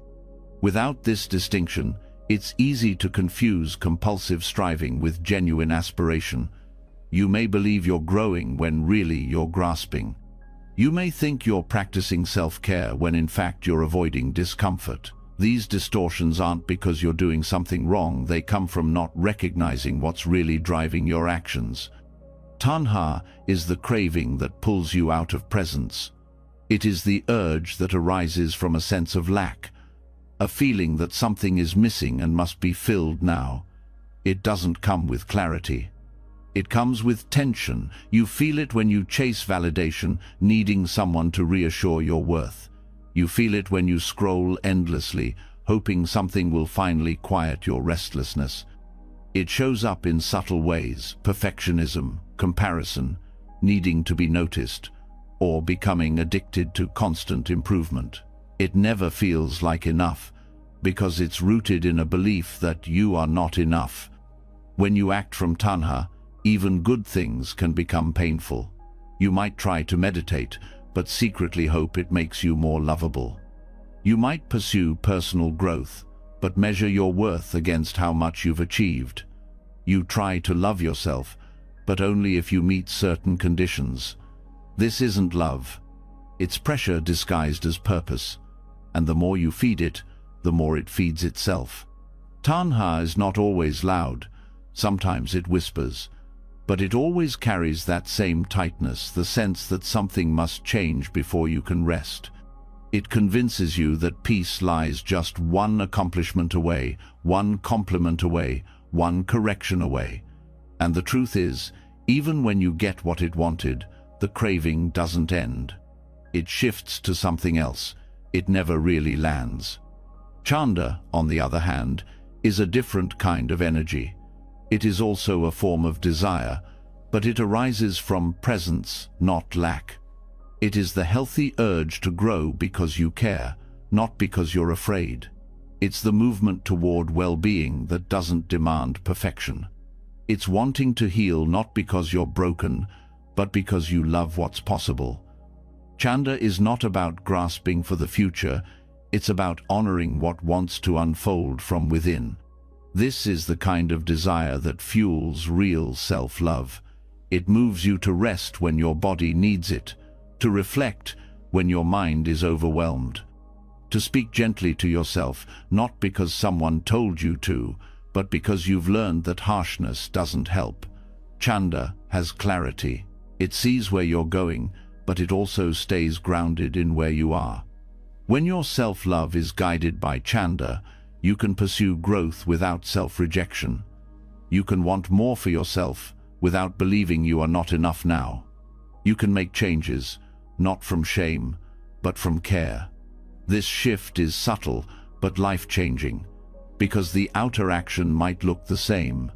Two people might both decide to start meditating. One is driven by tanha, a hope that it will make them more peaceful, more worthy, more acceptable. The other is moved by chanda, an inner pull toward clarity, curiosity, and kindness. The difference is not in the practice, it's in the energy behind it. Recognizing this energy in your own life takes patience. It means paying attention to the body, the breath, the feeling in the chest. Craving feels tight. It feels urgent. It feels like something must happen now. Chanda feels clear. It feels open. It feels like you're already okay, and also you're invited to grow. There is no shame in having craving. It is human. The goal is not to eliminate all desire. The goal is to understand it, to see it clearly, to ask, is this coming from fear or care? From absence or connection? From pressure or presence? When you begin to discern the difference, your choices become more rooted. You don't get swept away by every impulse. You don't fall for the illusion that worth is somewhere else. You start acting from the part of you that already trusts life, that already sees value in who you are, that doesn't need to be constantly fixed, but is always willing to listen. This understanding also helps you stop judging yourself for wanting things. There is nothing wrong with having goals, with seeking comfort, with wanting to feel good in your own skin. What matters is how you relate to those wants. Do they pull you out of yourself or bring you back home? Do they lead to exhaustion or to balance? You begin to sense when your self-care has become self-escape, when your goals have become distractions, when your striving is no longer about honoring your truth, but about proving your worth. And with that clarity, you can stop, breathe, listen, and return to Chanda. Returning doesn't mean giving up. It means realigning. It means moving forward without losing yourself in the process. It means letting desire be your ally, not your master. When you live from this place, even ambition changes. You still work toward things, but not from the same urgency. You pursue health, not to perfect your body, but to care for your vessel. You grow, not to become someone else, but to become more connected to yourself. You relate to others, not from a need to be chosen, but from a desire to share joy. This kind of self-love doesn't come with fireworks. It doesn't demand attention, but it's steady, it's rooted. It gives you a compass that can guide you through all the noise. And the more you stay close to it, the more resilient you become, because you are no longer at the mercy of every craving. You no longer believe that peace is somewhere far away. You stop measuring your worth against the scale of constant improvement. You let yourself rest. You let yourself be. You let yourself want what is wise, not what is frantic. Over time, Chanda helps you build a life that is both nourishing and real. A life where goals are shaped by care, where effort is balanced with rest, where the journey is not a sprint, but a steady walk inward. This is the path of wise desire, the path of wanting without grasping, of growing without running, of loving yourself from the inside, not because you must become better, but because you're already worth the effort. When you begin to recognize the difference between craving and wise desire, you stop chasing approval disguised as growth. You choose goals that come from care rather than pressure. The decisions you make begin to reflect a deeper understanding of your needs rather than old habits of self-abandonment. But even with this clarity, another layer still holds influence: the lens through which you view yourself. Because what you see determines how you respond. And without shifting that lens, even the wisest intentions can become distorted. This is where the power of Samadhi, right view, becomes essential. It is not just a concept to study. It is the foundation of how you perceive the world, your experiences, and your identity.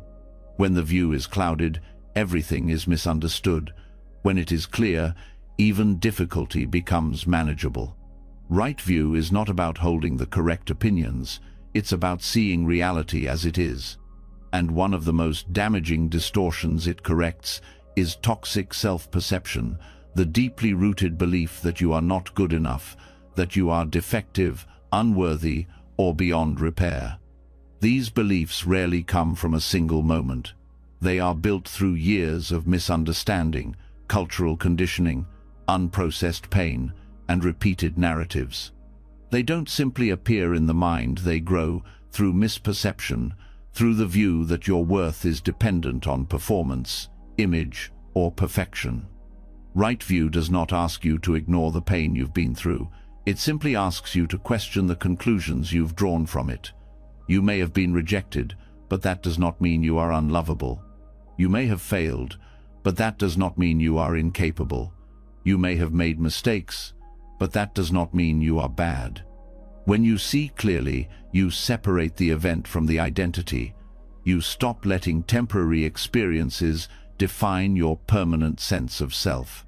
You understand that pain is a part of life, but suffering grows when you internalize that pain as a personal flaw. Applying right view begins with observation.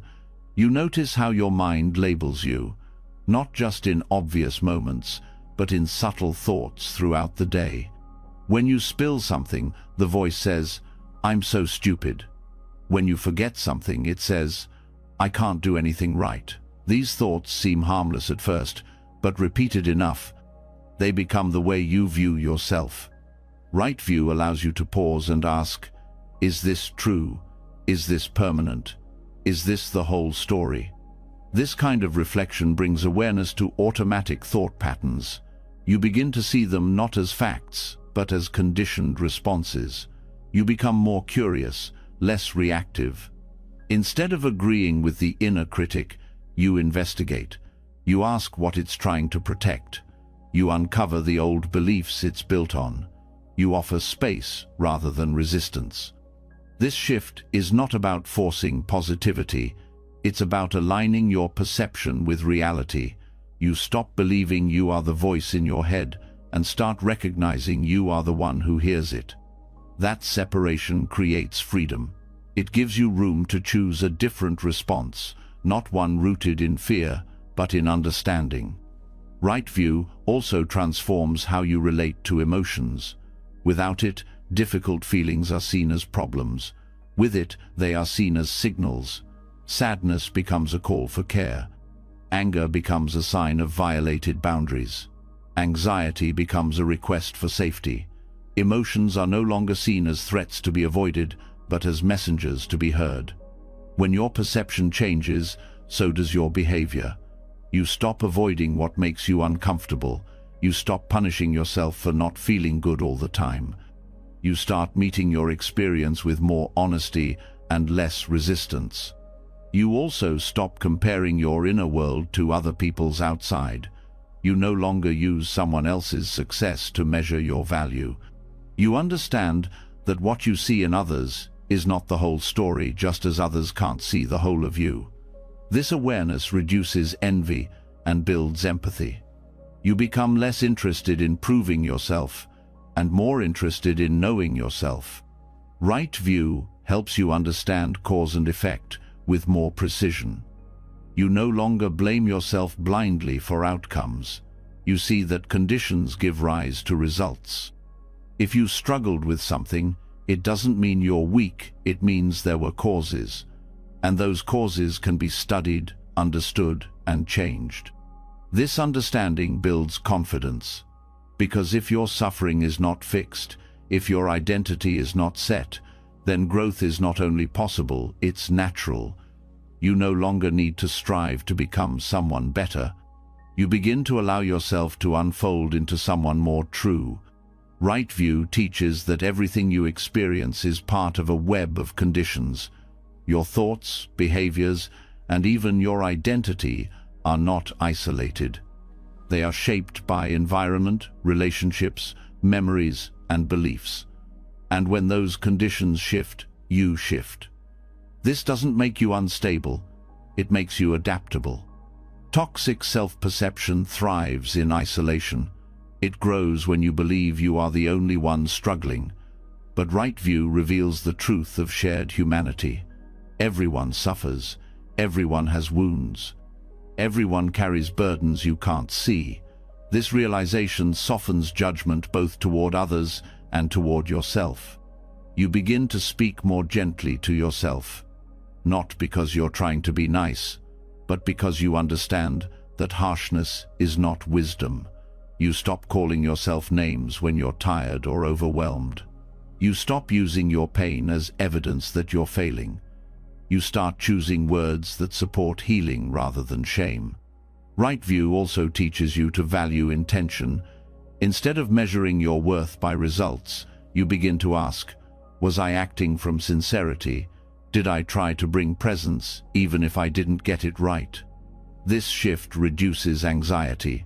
It removes the pressure to be perfect and replaces it with a commitment to stay honest. You become less interested in proving yourself and more interested in being yourself. You stop performing roles to earn love. You stop pretending to be unaffected when you're hurting. You stop hiding parts of yourself to stay acceptable. Right view gives you permission to be whole. And being whole includes your imperfection. You realize that growth is not a straight line. Healing is not always visible. Some of the deepest progress happens when you learn to stay with yourself, even when things are messy. Right view also brings clarity to your relationships. You stop seeking others to fill a void in you. You stop expecting people to rescue you from your emotions. You take responsibility for your inner world, not by controlling it, but by understanding it. With this perspective, even failure becomes something you can meet with dignity. You stop seeing it as proof of inadequacy and begin to see it as part of the process. You learn from it.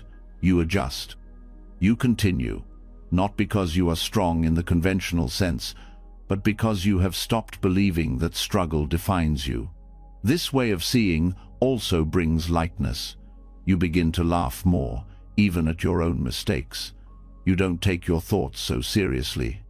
You recognize how the mind exaggerates, how it tells stories that sound dramatic but aren't true.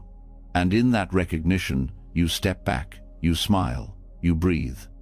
Right view becomes a refuge, a place you return to when the mind is loud, when the heart is heavy, when the world feels overwhelming.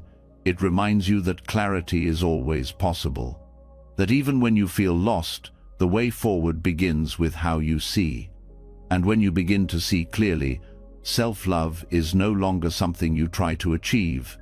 It becomes something you express, not through grand gestures, but through quiet consistency, through how you talk to yourself, through how you meet each moment, through how you return, again and again, to the truth of your own worth. Right view does not ask you to deny your pain. It simply invites you to stop misinterpreting it, to see it not as proof of failure, but as part of the journey. To understand that healing is not about eliminating struggle, but about changing how you see it and how you respond.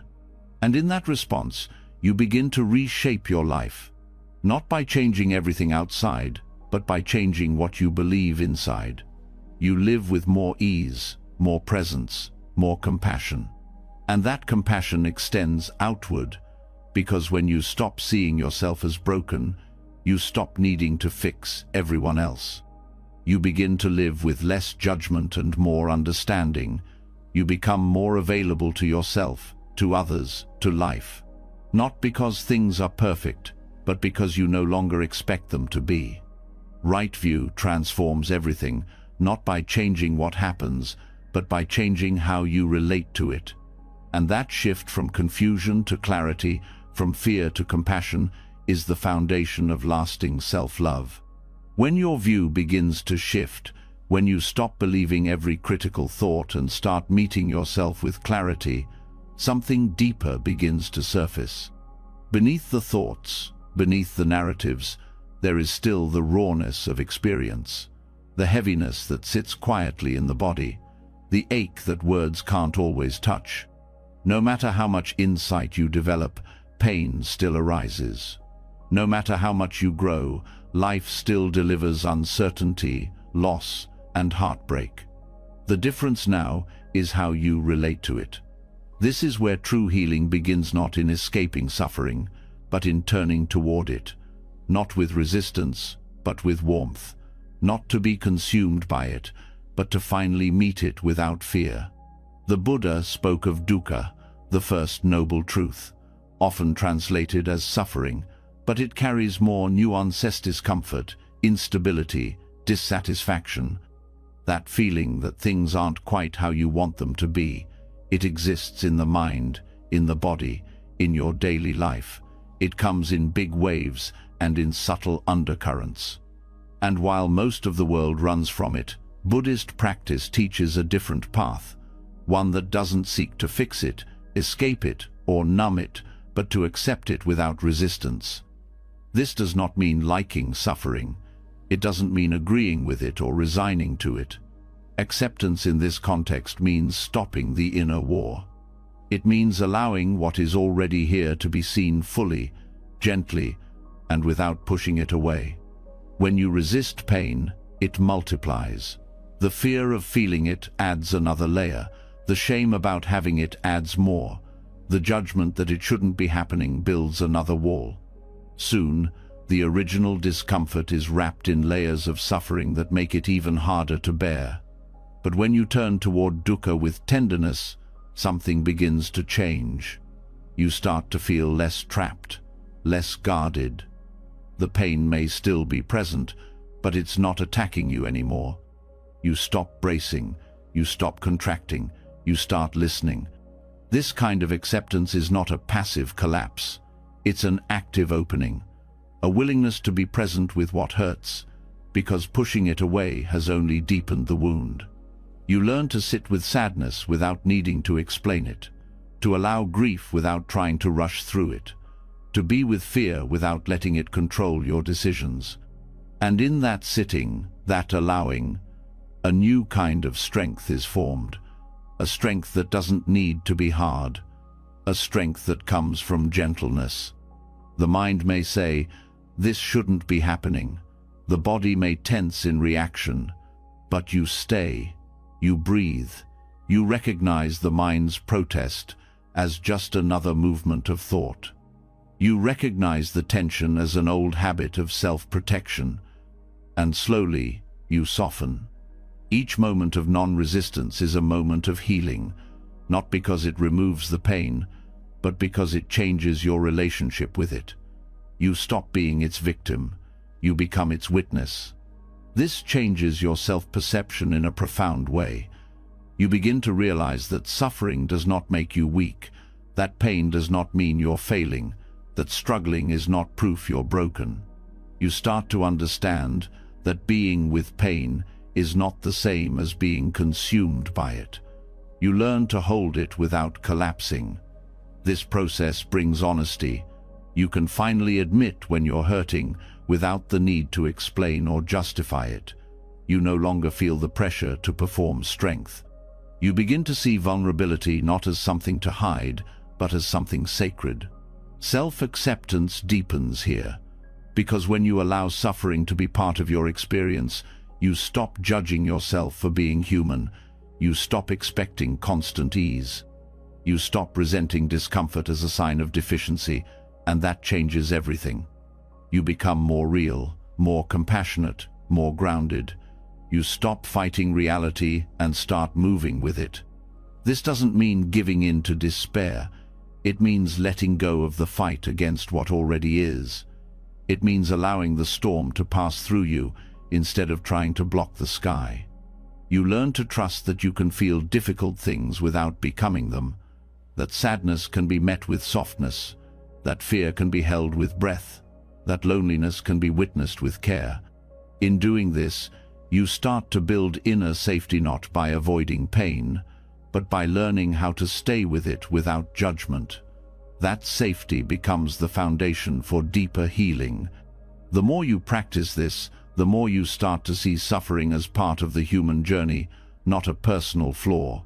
You look at others with more compassion. You stop assuming everyone else has it figured out. You understand that beneath every mask, every reaction, every silence, there may be hidden pain. This awareness fosters connection. It reminds you that you are not alone in your suffering, that you never were. That pain is not a defect to be ashamed of, but a bridge that connects you to the heart of others. You begin to speak more kindly to yourself. When something hurts, instead of blaming yourself for feeling it, you offer space. You ask what is needed. You hold yourself with the same care you would offer someone you love. This care becomes more natural the more you practice. You stop trying to bypass the hard parts. You stop needing everything to feel good in order to feel worthy. You recognize that even in the middle of pain, love is possible. Radical self-acceptance is not a one-time decision. It's a daily practice of meeting whatever arises with less resistance. It's choosing to soften rather than harden, to listen rather than suppress, to stay rather than escape. You start to redefine what healing means. It no longer means removing all discomfort. It means becoming more skillful at being with it, more honest in naming it, more compassionate in responding to it. This gives you resilience, and not the kind that pushes through everything, but the kind that bends without breaking, that holds without controlling, that faces truth without fear. Your relationship with your own pain transforms. You stop hiding from it. You start learning from it. You begin to see that the moments that hurt the most often carry the most insight if you're willing to listen. This listening is not easy at first. It may feel unfamiliar, but over time, it becomes your strength. Because through it, you find your way back to yourself not as someone to be fixed, but as someone to be met. Pain loses its sharpness when it is no longer resisted. Suffering becomes bearable when it is no longer layered with judgment. And you begin to feel a sense of peace, not because everything is easy, but because you've stopped pretending it has to be. This is the heart of accepting dukkha. Not giving up, but giving in to the truth of your experience, letting it be seen, letting it be held, letting it be a part of your life without making it the whole story. And when that happens, a different kind of strength rises, one that doesn't need to be seen, one that doesn't need to prove anything, one that comes quietly, through presence, through honesty, through tenderness. This strength is what allows you to live fully, not by avoiding suffering, but by walking with it, knowing it will come, knowing it will pass, and knowing that through it all, you are still here, still breathing, still worthy of love. The moment you stop resisting pain and begin meeting it with tenderness, something opens, not a doorway out of the difficulty, but a soft space within it. You start to see the edges of suffering dissolve. What once felt like a private wound begins to feel less personal, less separate. You sense that your experiences, your struggles, your fears, your longings are not just yours, they are deeply human. They are part of a larger web that holds everyone. And in that recognition, you feel less alone. This is where the truth of interbeing begins to reveal itself. You begin to understand that your existence is not isolated, your pain is not separate, your healing is not independent. Who you are, your identity, your worth, your becoming is deeply woven into everything else. Not metaphorically, literally. Interbeing means that nothing exists by itself. Every part of you arises in relationship.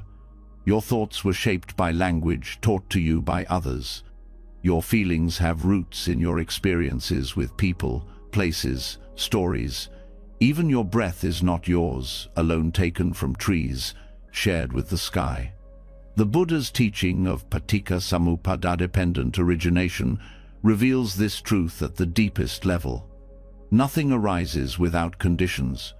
Everything you are comes from causes, and those causes are never isolated. They stretch far beyond your individual life.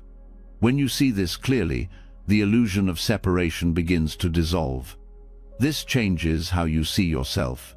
You are no longer just a solitary self moving through the world. You are a continuation of many things: your ancestors, your environment, the kindness and harm you've received, the wisdom and confusion you've encountered. You are shaped, supported, and held by countless unseen hands. This does not mean you lack individuality. It means your individuality is not cut off. It is interwoven. You are not separate from life. You are an expression of it. Seeing through this lens softens the inner critic, because when you judge yourself, you often forget context. You forget how much of your behavior was formed by what you learned, by what you lacked, by what you feared. You start to blame yourself as if you were fully responsible for everything you feel and do. But interbeing reminds you, you were shaped, and shaping can change. This understanding brings compassion, not as a feeling you try to generate, but as a natural response to truth. You stop needing to carry the weight of isolation. You stop believing that every struggle is a personal failure. You start recognizing that being affected is not weakness, it's reality. When you hurt, the cause often isn't just within you. It includes conditions you didn't choose. The words you heard growing up, the systems around you, the emotional patterns passed down from generations. When you begin to see all these connections, blame transforms into understanding. Shame softens into awareness. You also begin to recognize that your healing supports more than just you. Every time you respond with patience instead of reactivity, you shift the energy you bring into the lives around you. Every time you forgive yourself, you make it easier for others to do the same. Every time you speak truth with kindness, you help create a culture of safety. Your healing becomes part of the healing of others, not because you try to fix anyone else, but because your presence changes. It becomes more open, more accepting, more whole. And in that wholeness, others feel more free to be themselves too. You start to notice this in simple ways. A gentle word to yourself makes you more patient with others. A moment of silence allows space for connection. A breath taken in awareness becomes a bridge not only to yourself, but to the world around you. Interbeing is not abstract, it is felt in everyday life, in the way your mood shifts after a kind conversation, in the way sunlight on your skin changes your thoughts, in the way a stranger's smile can soften your inner dialogue. You begin to feel how connected everything is, not because you believe it, but because you sense it directly. This perspective also dissolves pride and insecurity. When you achieve something, you know it didn't happen in isolation. Teachers helped you. Friends encouraged you. Strangers created the tools you used. Even your discipline was shaped by others who modeled it. You stop clinging to success as proof of your worth. And when you fall short, you no longer collapse into self-loathing. You understand that pain was not chosen alone. It was influenced, triggered, inherited. This doesn't remove responsibility.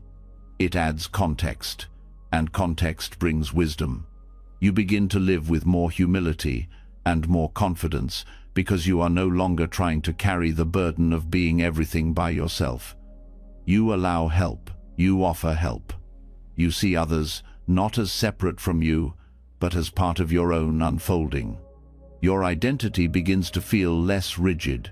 You are not just the roles you play, not just the habits you carry, not just the body you live in. You are part of a vast movement of life that expresses itself in infinite ways. And that movement includes joy and sorrow, clarity and confusion, strength and tenderness. Interbeing also teaches you that your value is not based on being self-sufficient. In fact, the idea of total self-sufficiency is an illusion. Everyone is supported. Everyone depends. The shame of needing others begins to dissolve. You stop pretending you have to do everything on your own. You also stop seeing others as threats. Competition loses its grip. You understand that someone else's success does not diminish your worth. Someone else's beauty does not erase your own. Someone else's peace does not mean you are behind. You recognize that each being is moving through their own web of causes and conditions. You stop judging so quickly. You stop assuming so easily. You listen more. You understand more. You care more. And this care is not sentimental. It's grounded in truth. The truth that when one person suffers, the ripple spreads. The truth that when one person heals, the ripple spreads too. You start choosing thoughts and actions that bring healing, not only for yourself, but for the whole. This view also brings deep gratitude. You start to notice how much of your life has been shaped by things outside your control. The food you eat, the air you breathe, the books that opened your mind, the people who showed you kindness when you needed it most. Gratitude becomes natural, not forced, but obvious. You begin to live more responsibly, not because of guilt, but because of awareness. You see that your choices matter. What you consume, what you say, how you treat yourself, it all echoes. It all touches something beyond you. Even the smallest acts become sacred. Washing a cup, closing a door gently, speaking a kind word. All of it becomes part of the larger whole. You also feel less urgency to become someone. You stop measuring your progress in isolation. You know that being human is not a race, it is a shared experience. And that your worth is not found in separation, but in connection. You begin to live slower, speak softer, breathe deeper. You notice the life around you with more tenderness, the way leaves move, the way people walk, the way your own body feels when you stop to listen. This is what it means to see through the lens of interbeing. You don't have to prove yourself, you just have to participate fully. You don't have to stand apart, you only have to show up with presence. And when you do, everything begins to change, because life becomes easy, but because life becomes shared. You are no longer alone in your struggle, you are no longer separate in your joy. You belong.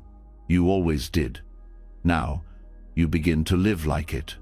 When you begin to live with the awareness that you are not separate, that you are deeply connected to others, to the earth, to each breath, it changes how you move through life. You no longer isolate your experience. You no longer believe the story that you must carry everything on your own. This dissolving of separation reveals something powerful. The way you speak to yourself shapes how you exist in the world. It becomes clear that the voice inside, the one that narrates every moment, needs just as much mindfulness as your actions, because that voice is with you always. And it's either tearing you down or helping you stand. The Buddha spoke of samavaka, right speech, as part of the Eightfold Path. Most people hear this and think about how they talk to others.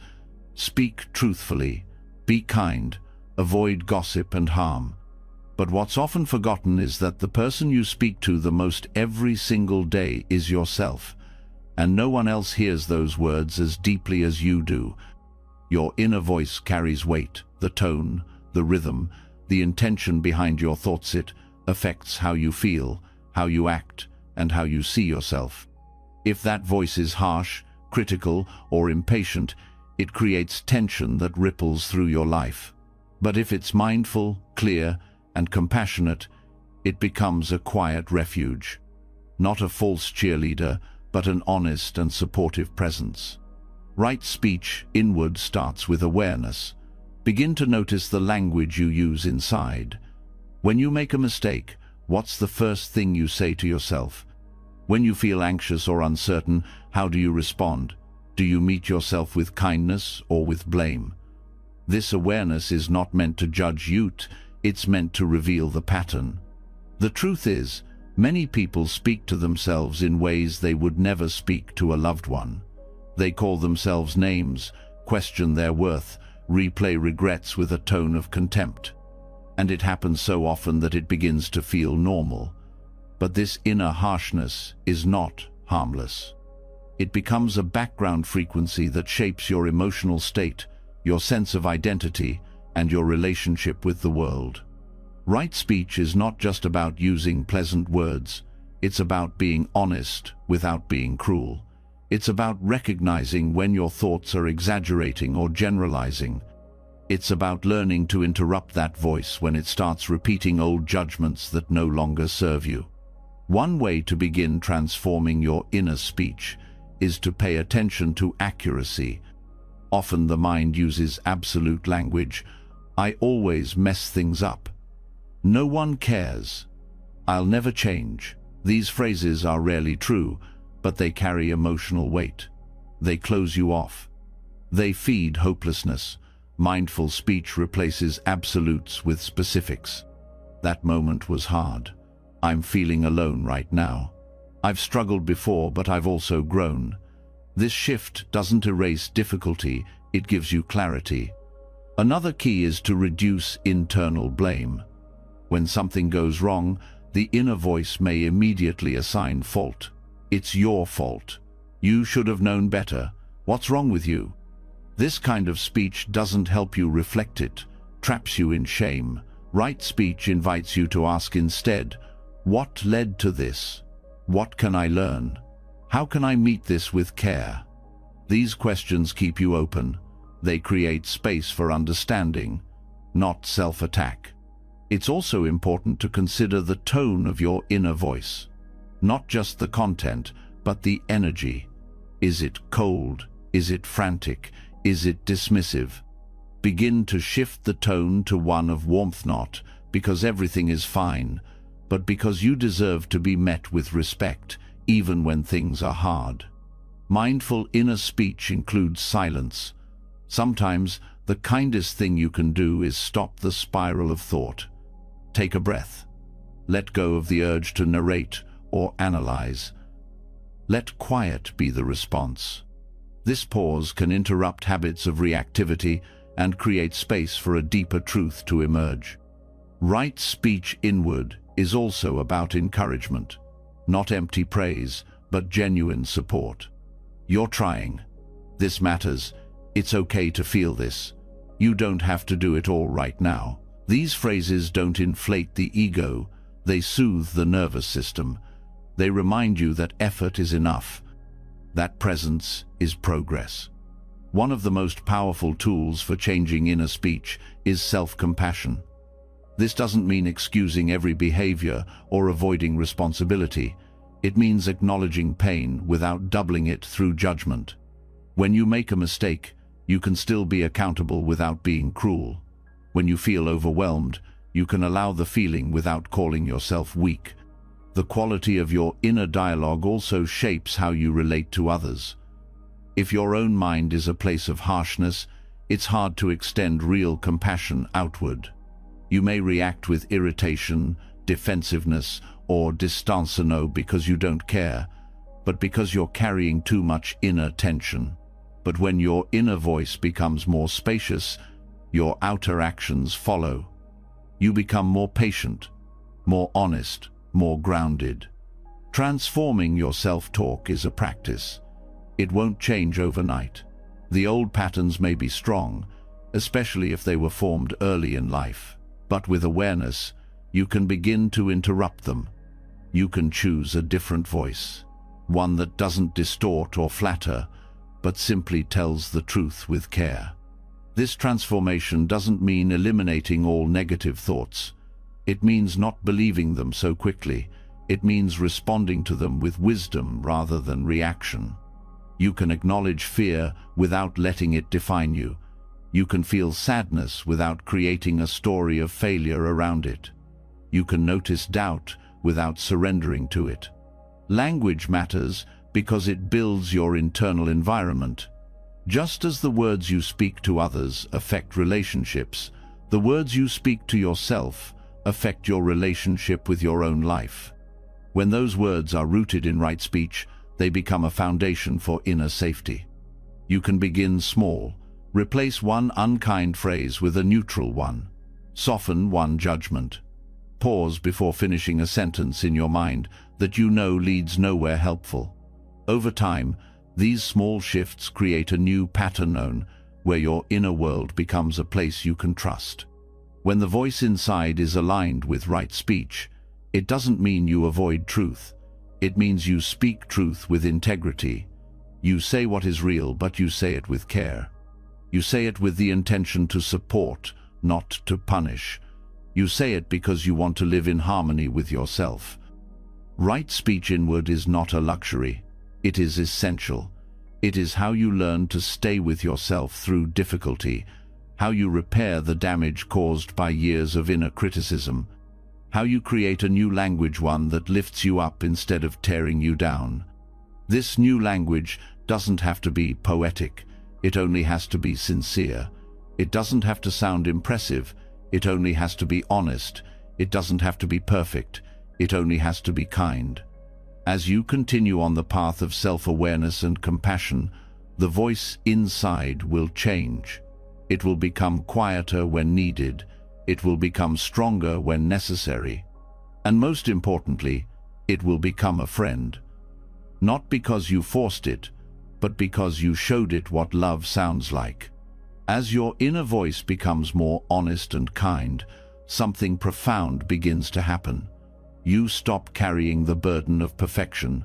You no longer speak to yourself like someone you're trying to fix. You start treating your inner world as a living space, not a battlefield. And in that space, you begin to see something quietly powerful. You are always changing, not just in small ways, but in every breath. And what you are today is not what you were yesterday. What you feel now is not what you'll feel forever. This truth doesn't have to be frightening. In fact, it might be the very thing that frees you. The Buddha called it anicatha, principle of impermanence. It is the understanding that everything in life, without exception, is in motion. This includes your thoughts, your feelings, your body, your beliefs, and even your identity. Nothing stays the same. And this is not a flaw in existence. It is the essence of it. When you begin to relate to yourself through this lens, you realize that much of your suffering has come from treating what is temporary as permanent. You believed that a bad moment defined a bad life. That one mistake meant you were incapable, that an old version of yourself was still in control. But none of that holds up when you truly see impermanence, because what you see is movement. What you see is growth. This realization brings relief. You don't have to carry the weight of who you used to be. You don't have to be ashamed of choices you made when you didn't know better. You don't have to keep proving you've changed. The truth is, you're not even the same person you were a few months ago. Your cells have shifted. Your thoughts have evolved. Your insight has deepened. You are a continuous unfolding, not a fixed statue. This doesn't mean your past is erased. It means your relationship to it can soften. You can forgive the past, not because it disappears, but because it no longer defines the whole of you. You understand that your former self was doing the best it could with the tools it had. And now, with new tools, you are capable of new choices. That's not hypocrisy, that's growth. Impermanence teaches you to stop clinging to identities, to habits, to labels, even the ones that once gave you comfort, especially those. Because the longer you hold on to something that no longer reflects your truth, the more you suffer. Letting go doesn't mean rejecting your past. It means recognizing that the past is not where you live anymore. You also begin to appreciate your present self in a new way. You understand that who you are now is a unique passing configuration. The way your mind works, the way your heart opens, the way you understand the world. This version of you is only here for a little while, not in a dramatic sense, but in a real one. The things you struggle with today may no longer affect you in a year. The things you love today may fade or deepen in ways you can't yet predict. This gives you reason to pay attention, to savor, to honor the fleeting nature of this particular moment in your life. When you resist change, you suffer. You try to hold on to a sense of self that no longer fits. You become confused when your goals shift or your values evolve. But when you embrace impermanence, you give yourself permission to adapt, to move in new directions, to grow without apology. You stop asking, "Why am I not who I used to be?" and start asking, "What is this moment asking of me now?" This shift brings gentleness. You stop forcing yourself to stay consistent with past versions of yourself that were never meant to last forever. You begin to live more honestly, allowing your truth to change as you change. Impermanence also helps you soften your expectations. You stop demanding that joy lasts forever. You stop fearing the end of ease. You understand that all things arise and pass. And this does not create indifference, it creates appreciation. You begin to love people more deeply because you know you won't have them forever. You begin to cherish moments more fully because you know they are passing. You begin to accept difficulty more easily because you know it too will fade. This perspective does not make you detached, it makes you awake. It also teaches you resilience. When you are in pain, you remember it won't last. When you are confused, you remember clarity will return. When you feel lost, you remember you have changed before and you will change again. This gives you strength, not the kind that resists life, but the kind that flows with it. Impermanence also helps you release regret. You stop clinging to what could have been. You stop rewriting the past. You stop punishing yourself for who you were. You understand that everything moves forward, and you can too. You forgive yourself because you no longer expect yourself to have known what only time could teach. You start making peace with your evolution. You let the parts of yourself that are ready to fade, fade. You let the new parts emerge without needing to explain them. You stop asking for permission to grow. You also stop trying to define yourself in rigid terms. You no longer need a label for every feeling. You don't need to fit a perfect mold. You allow yourself to be complex, to shift, to contradict yourself without shame. This doesn't mean you lack integrity. It means you have allowed yourself to be alive. You begin to understand that everything in life, including love, creativity, identity, and even your pain, is a process. It has its own rhythm. It moves through you. When you stop gripping, you stop interrupting that process. You allow change to happen with less resistance. Even healing is seen differently through impermanence. It's no longer a destination. It's a practice of meeting yourself as you are, knowing that who you are will keep changing. You stop waiting for the final version of you. You stop believing in an end point where everything is solved. Instead, you keep showing up with curiosity, with kindness, with the willingness to keep evolving. And as you live this way, you begin to feel lighter. You carry less shame. You judge yourself less harshly. You don't need to make every moment perfect because you understand that nothing stays. This doesn't lead to carelessness. It leads to sincerity. You stop wasting time trying to be someone you're not. You begin to live with honesty because you know it's the only way to be free. Impermanence, when truly understood, becomes a kind of love. A love that honors the present, forgives the past, and makes space for what's next. You no longer need to cling to the person you once were. You no longer need to hold your identity together with tension. You no longer believe that you must stay the same to be worthy. You are changing. You always have been. And that's not the problem. That's the beauty. Loving yourself means loving this movement, this rhythm, this breath-by-breath unfolding of who you are, not with fear, but with respect, not with control, but with trust. You are not meant to stay the same. You are meant to grow, to shift, to learn, to rise. And every version of you, past and present, deserves to be held with that same tenderness, because they were all doing their part in getting you here. You are not broken. You are becoming. You are not behind. You are unfolding. And every breath you take is a chance to love yourself exactly as you are, knowing that even this will change. And that is what makes it sacred. When you begin to embrace change as the nature of life, when you stop fearing the flow of who you are becoming, something else softens inside you. The grip of judgment loosens.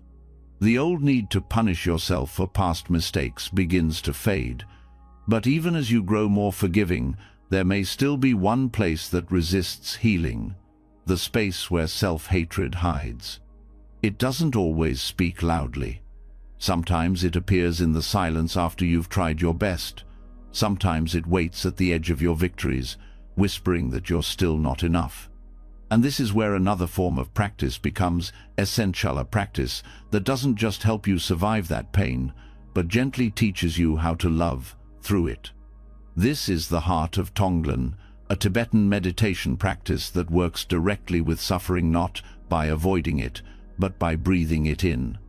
While many traditions encourage pushing pain away, Tonglen invites you to meet it fully, to receive it, to hold it, and then to send back love.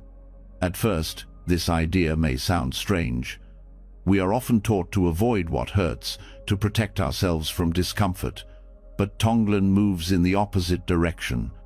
It teaches you that the doorway to healing is not resistance, but intimacy, and that even the darkest emotions carry the seed of compassion when they are touched with presence. The practice begins simply. You sit with your breath and allow your attention to settle.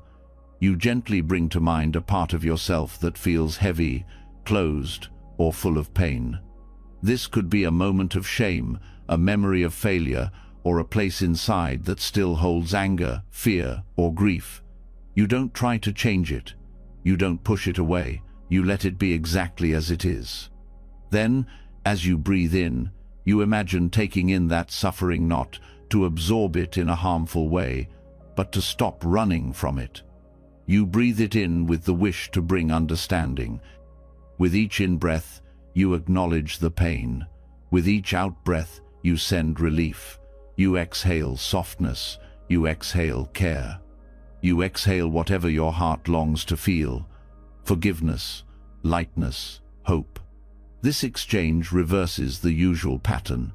Instead of turning away from pain, you meet it. Instead of closing your heart, you open it. And the more you practice, the more natural it becomes. You realize that you are capable of holding much more than you thought, not through force, but through compassion. This practice is not about fixing your suffering. It's about transforming your relationship with it. When you breathe in the heaviness of your own heart and breathe out warmth, something begins to shift. That shift is subtle but profound. You stop treating your pain as something wrong. You begin to understand it as something sacred, something that deserves love, not rejection. Once you've practiced with your own pain, you can begin to extend the circle outward. You think of someone else who is struggling, not someone far removed, but someone real, someone whose pain touches you. You breathe in their suffering. You don't try to rescue them. You don't imagine yourself superior. You simply feel with them. You let your own heart become a place that knows how to hold suffering. Then you breathe out. You send them ease. You send them comfort. You offer them the same compassion you've learned to give yourself. Over time, this practice reshapes how you see the world. You become less afraid of what's difficult within you and around you. You stop turning away from people who are hurting. You stop judging others for showing their wounds. Because you now understand that their pain is not separate from yours. You see the shared thread of being human, and through that seeing, isolation dissolves. Tonglen breaks the cycle of emotional avoidance. It teaches you that you don't need to feel perfect in order to offer love. You don't need to fix your feelings before you can hold them. You don't need to be free of pain before you become a source of comfort. This helps you confront self-hatred in a new way. Instead of believing the stories it tells you, you begin to witness the pain beneath it. You see that self-hatred is often a reaction to wounds that have not been held with care. It grows where there has been misunderstanding, where softness was missing, where needs were ignored. When you meet this hatred with breath and compassion, it starts to lose its edge, not because it vanishes, but because it is no longer reinforced. Each time you breathe in that old pain and breathe out kindness, you create a new imprint in your heart, an imprint of inclusion, an imprint of care. This does not mean condoning harmful behavior. It means understanding it. When you apply Tonglen inwardly, you don't justify your past mistakes, but you stop letting them define your worth. You see that even harmful actions were rooted in confusion, fear, or pain. You meet that truth with responsibility, but also with empathy. Tonglen also trains you to stop making discomfort personal. The tightness you feel, the grief, the anxiety, it is yours, but it is also shared. Millions of others feel it too. When you breathe it in, you breathe in for them as well. When you breathe out, you send relief not only to yourself, but to every being who feels just like you. This widens your perspective.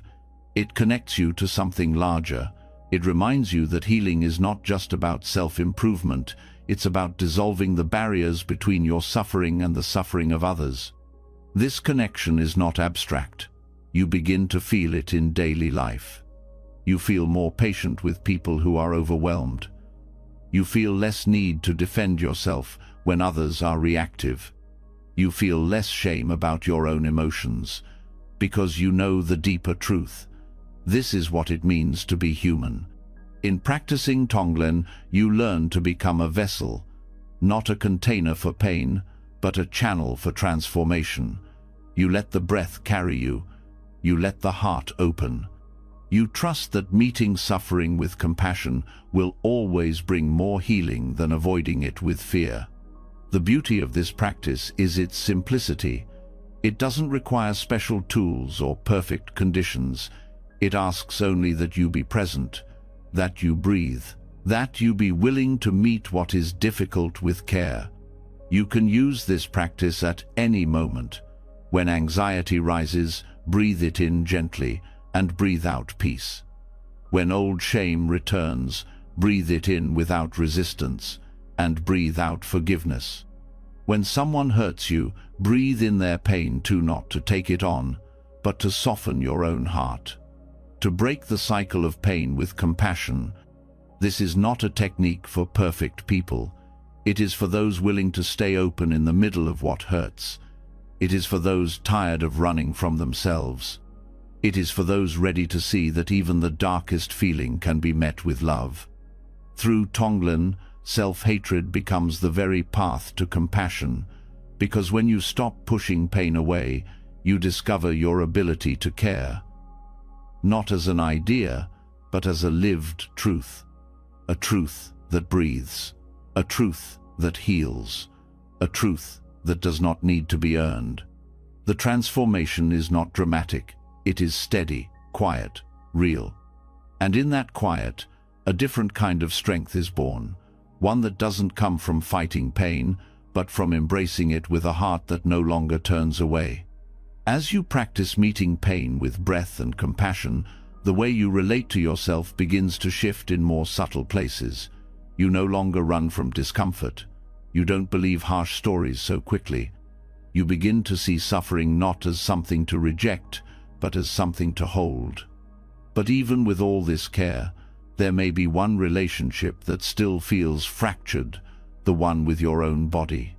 Long after the mind starts to soften, the body can remain a source of shame, frustration, or silence.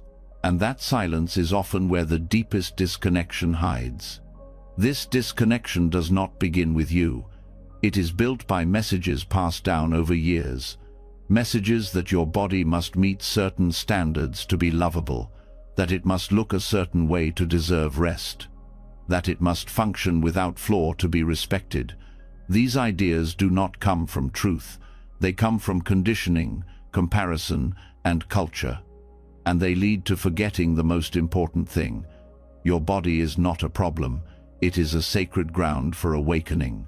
In Buddhist practice, the body is not seen as separate from the path. It is the place where you experience awareness. It is where you feel presence. It is where you meet the breath, where you sit in stillness, where you walk with mindfulness. Every step, every breath, every sensation is part of the practice, see not in spite of the body, but through it. This understanding changes everything. When you begin to see your body not as an obstacle but as a gateway, you stop trying to overcome it. You stop treating it as a project to fix. You start listening to it as a teacher. Its aches, its needs, its rhythms. They are not distractions. They are invitations to return to presence. Body positivity, from the perspective of the Dharma, is not about forcing yourself to feel beautiful all the time. It is not about reaching a place of constant body confidence. It is about seeing clearly. It is about ending the war. It is about treating your body with the same kindness and truthfulness that you practice with your thoughts. Right view applies here too. The belief that you are your appearance is a misunderstanding. The belief that your worth depends on shape, size, or ability is not aligned with truth. When you see this, not just intellectually but experientially, the grip of judgment begins to loosen. You begin to ask new questions. Not, how do I look? But, how do I feel? Not, am I acceptable? But, am I listening? You begin to respond to your body's messages, not as inconveniences, but as sacred cues. When your body is tired, you let it rest. When it is hungry, you feed it without punishment. When it is in pain, you offer care. This is not indulgence. This is presence. Loving your body does not mean denying its changes or pretending you don't have preferences. It means acknowledging all that it carries and choosing to honor it anyway. This body has held grief, joy, illness, fear, delight, trauma, and recovery. It has moved you through every single moment of your life, and it is still here. To bring mindfulness to the body is to bring reverence to your experience. Every sensation is a doorway. The feeling of your feet on the ground, the rising and falling of your chest, the tension in your shoulders, each of these moments brings you back to now. This is why the Buddha began with the body. In the Satipatthana Sutta, the 4 foundations of mindfulness, the first foundation is Kayanupassana, mindfulness of the body. Because without connection to the body, practice cannot be grounded. Without inhabiting your body, awareness floats, disconnected from direct experience. The body becomes a place where truth can be known, where impermanence is felt, where compassion is cultivated. This is not metaphor, this is practice. When you turn toward your body with mindfulness, you begin to notice how much you've ignored or resisted it. You see how often you've tried to control it through discipline or neglect. You see how often you've looked at it through eyes of comparison rather than care. And with that awareness, you can choose differently. You can bring your attention to your skin with kindness. You can breathe into your belly with respect. You can place your hand over your heart, not to fix it, but to say, "I'm here." This relationship builds over time. It grows slowly, through repeated moments of returning. You stop treating your body like a machine. You stop demanding silence from your symptoms. You begin to see that your body has been speaking all along. You just needed to listen without judgment. This listening includes honoring the ways your body is different from others. There is no single form that defines worth, no ideal that determines value. Your body, just as it is right now, contains the full capacity for awakening. You can sit in meditation with pain and meet it with breath. You can walk slowly, feeling each step connect you to the ground. You can eat mindfully, sensing how nourishment supports presence. You can lie down in rest and feel the body soften into trust. All of this is practice. All of this is sacred. There is also room for grief. Grief for the years you spent fighting your body. Grief for the shame that was placed on you by others. Grief for the parts of yourself you learned to hide. This grief is not weakness, it is part of healing. You don't have to rush to acceptance. You only need to begin. To stop speaking about your body as an enemy.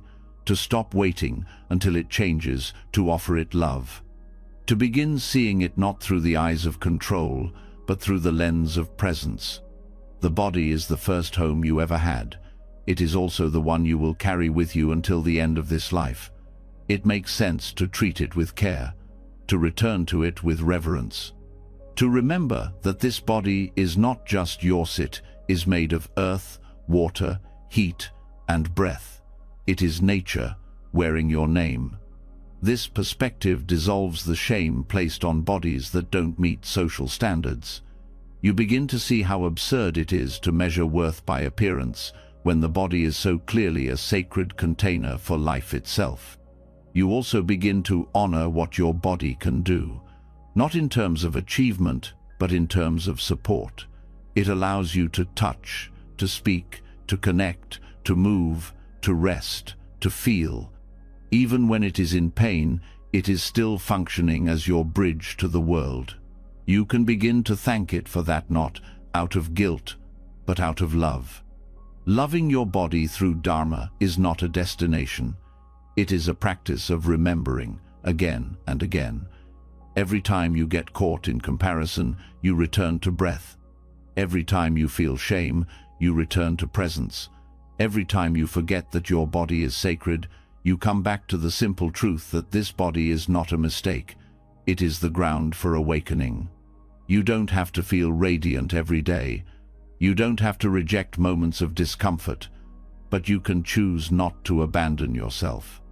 You can choose to meet your body with the same patience and compassion you offer to your heart and your mind. Because your body is not separate, it is not other, it is not less than, it is the path.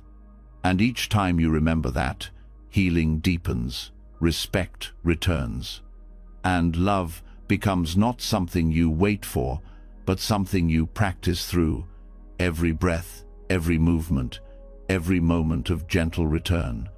The more you return to your body with reverence, the more you discover a steadiness that has always been available but often overlooked. You realize that presence lives not only in thoughts or beliefs, but in sensation, breath, and rhythm. And with that growing connection, you begin to move through the world with more care. But even with this groundedness, life still brings waves. Emotions rise, chaos visits, stress builds. Some days, everything feels too much. And this is where a deeper kind of strength is needed, one that doesn't fight the storm, but stands calmly within it. This is the quiet power of upekkha, often translated as equanimity. It is the inner balance that remains steady even when the outer world spins. It is not indifference, it is not emotional numbness. It is a presence that stays centered even in the face of intensity. Equanimity is the antidote to inner chaos, not because it erases emotion, but because it holds it without collapse. It teaches you how to feel without drowning, how to observe without reacting, how to remain open without being overwhelmed. This balance becomes essential in a life that is constantly shifting. Emotions are not a problem. They are part of the human experience. But without equanimity, they can become destabilizing. Joy turns into attachment. Fear becomes paralysis. Anger becomes harm. Sadness becomes identity. Equanimity doesn't get rid of these feelings, it changes how you relate to them. When you develop equanimity, you begin to notice the space between stimulus and response. You feel anger rising, but you don't immediately act. You sense sadness, but you don't fall into despair. You notice joy, but you don't cling to it in fear of losing it. This gap, the space to witness before reacting, is where your freedom grows. Equanimity helps you step out of emotional extremes. It holds your experience with evenness. You are no longer pulled so far in one direction that you lose sight of your center.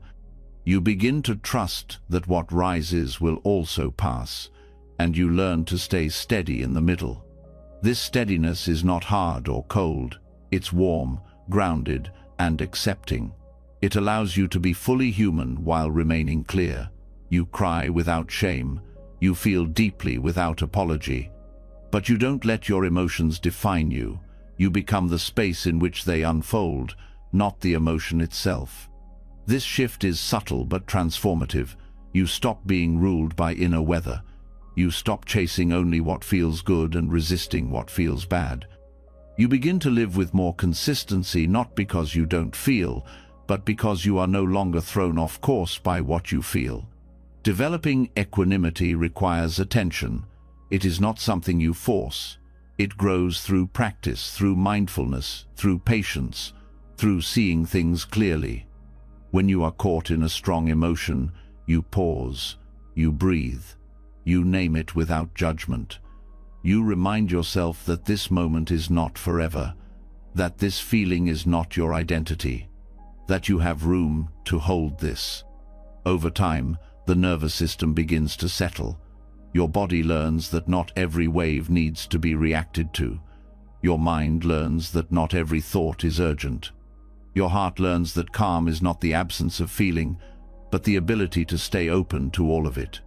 Equanimity also transforms self-love, because on days when everything feels messy, when you're anxious, angry, exhausted, or afraid, it becomes the part of you that says, Even this belongs. You stop needing to feel peaceful in order to be kind to yourself. You stop waiting for calm to offer care. You begin to love yourself in the middle of the storm. This kind of love is rare. It doesn't depend on conditions. It doesn't wait for perfection.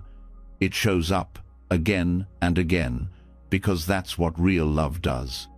Equanimity also allows you to be more present with others. You stop absorbing their chaos. You stop needing to fix or control. You become a steady presence, one that listens without getting pulled into every emotional tide. This makes your relationships clearer, more compassionate, less reactive. You also begin to let go of needing everything to go your way. Equanimity helps you accept what you cannot change, not because you've given up, but because you've stopped fighting life. You see that peace doesn't come from controlling outcomes, comes from meeting each outcome with clarity and balance. This doesn't make you passive, it makes you wise. You still act, you still care. But you don't collapse when things don't go as planned. You trust that you can meet life as it is, not just when it's easy, but especially when it's not. This capacity grows with experience. Each time you stay with a difficult emotion without reacting, you build strength. Each time you sit in discomfort without distraction, you expand your capacity. Each time you choose stillness over urgency, your balance deepens. You begin to appreciate silence. Stillness becomes a source of nourishment, not a void to escape. You find peace in the simple act of breathing, of sitting, of being. Equanimity teaches you that you don't have to chase anything to be okay. That stability can be found in this moment, as it is. When life becomes chaotic, when everything feels out of control, equanimity becomes your anchor. Not because it makes the chaos disappear, but because it gives you a place to stand. You learn to be the eye of the storm. Steady, present, awake. This steadiness does not mean you stop feeling. It means you stop identifying so deeply with every feeling. You become spacious. You become clear, you become trustworthy to yourself and to others. Equanimity is not cold detachment, it is deep inclusion. It says, I can hold all of this without losing myself. And in that holding, something beautiful happens. Your suffering becomes less sharp. Your joy becomes less fragile. Your love becomes more unconditional. You begin to see that peace is not found by avoiding life's intensity. It is found by learning how to stay steady within it. This is what it means to love yourself when you're overwhelmed, not by fixing your emotions, but by holding them with balance, not by controlling every response, but by pausing long enough to choose a wiser one. With equanimity, your heart becomes a place that can hold anything. And in that space, your life begins to unfold with more grace, more clarity, and more depth than ever before. As equanimity deepens, a new kind of maturity takes root. You no longer react to every rise and fall within you. You respond with steadiness, not from control but from care. You understand that your experiences are not permanent, and your emotions are not your identity. You begin to walk through life with more grace, not because things have become easier, but because you have become more grounded. And from this groundedness comes the courage to face what many spend their lives avoiding. There are truths in this human life that are not soft. They are not meant to be feared, but they are often left unspoken. These are the truths of change, loss, aging, and mortality. The Buddha named them clearly in what are called the 5 remembrances. They are not meant to scare you or bring despair.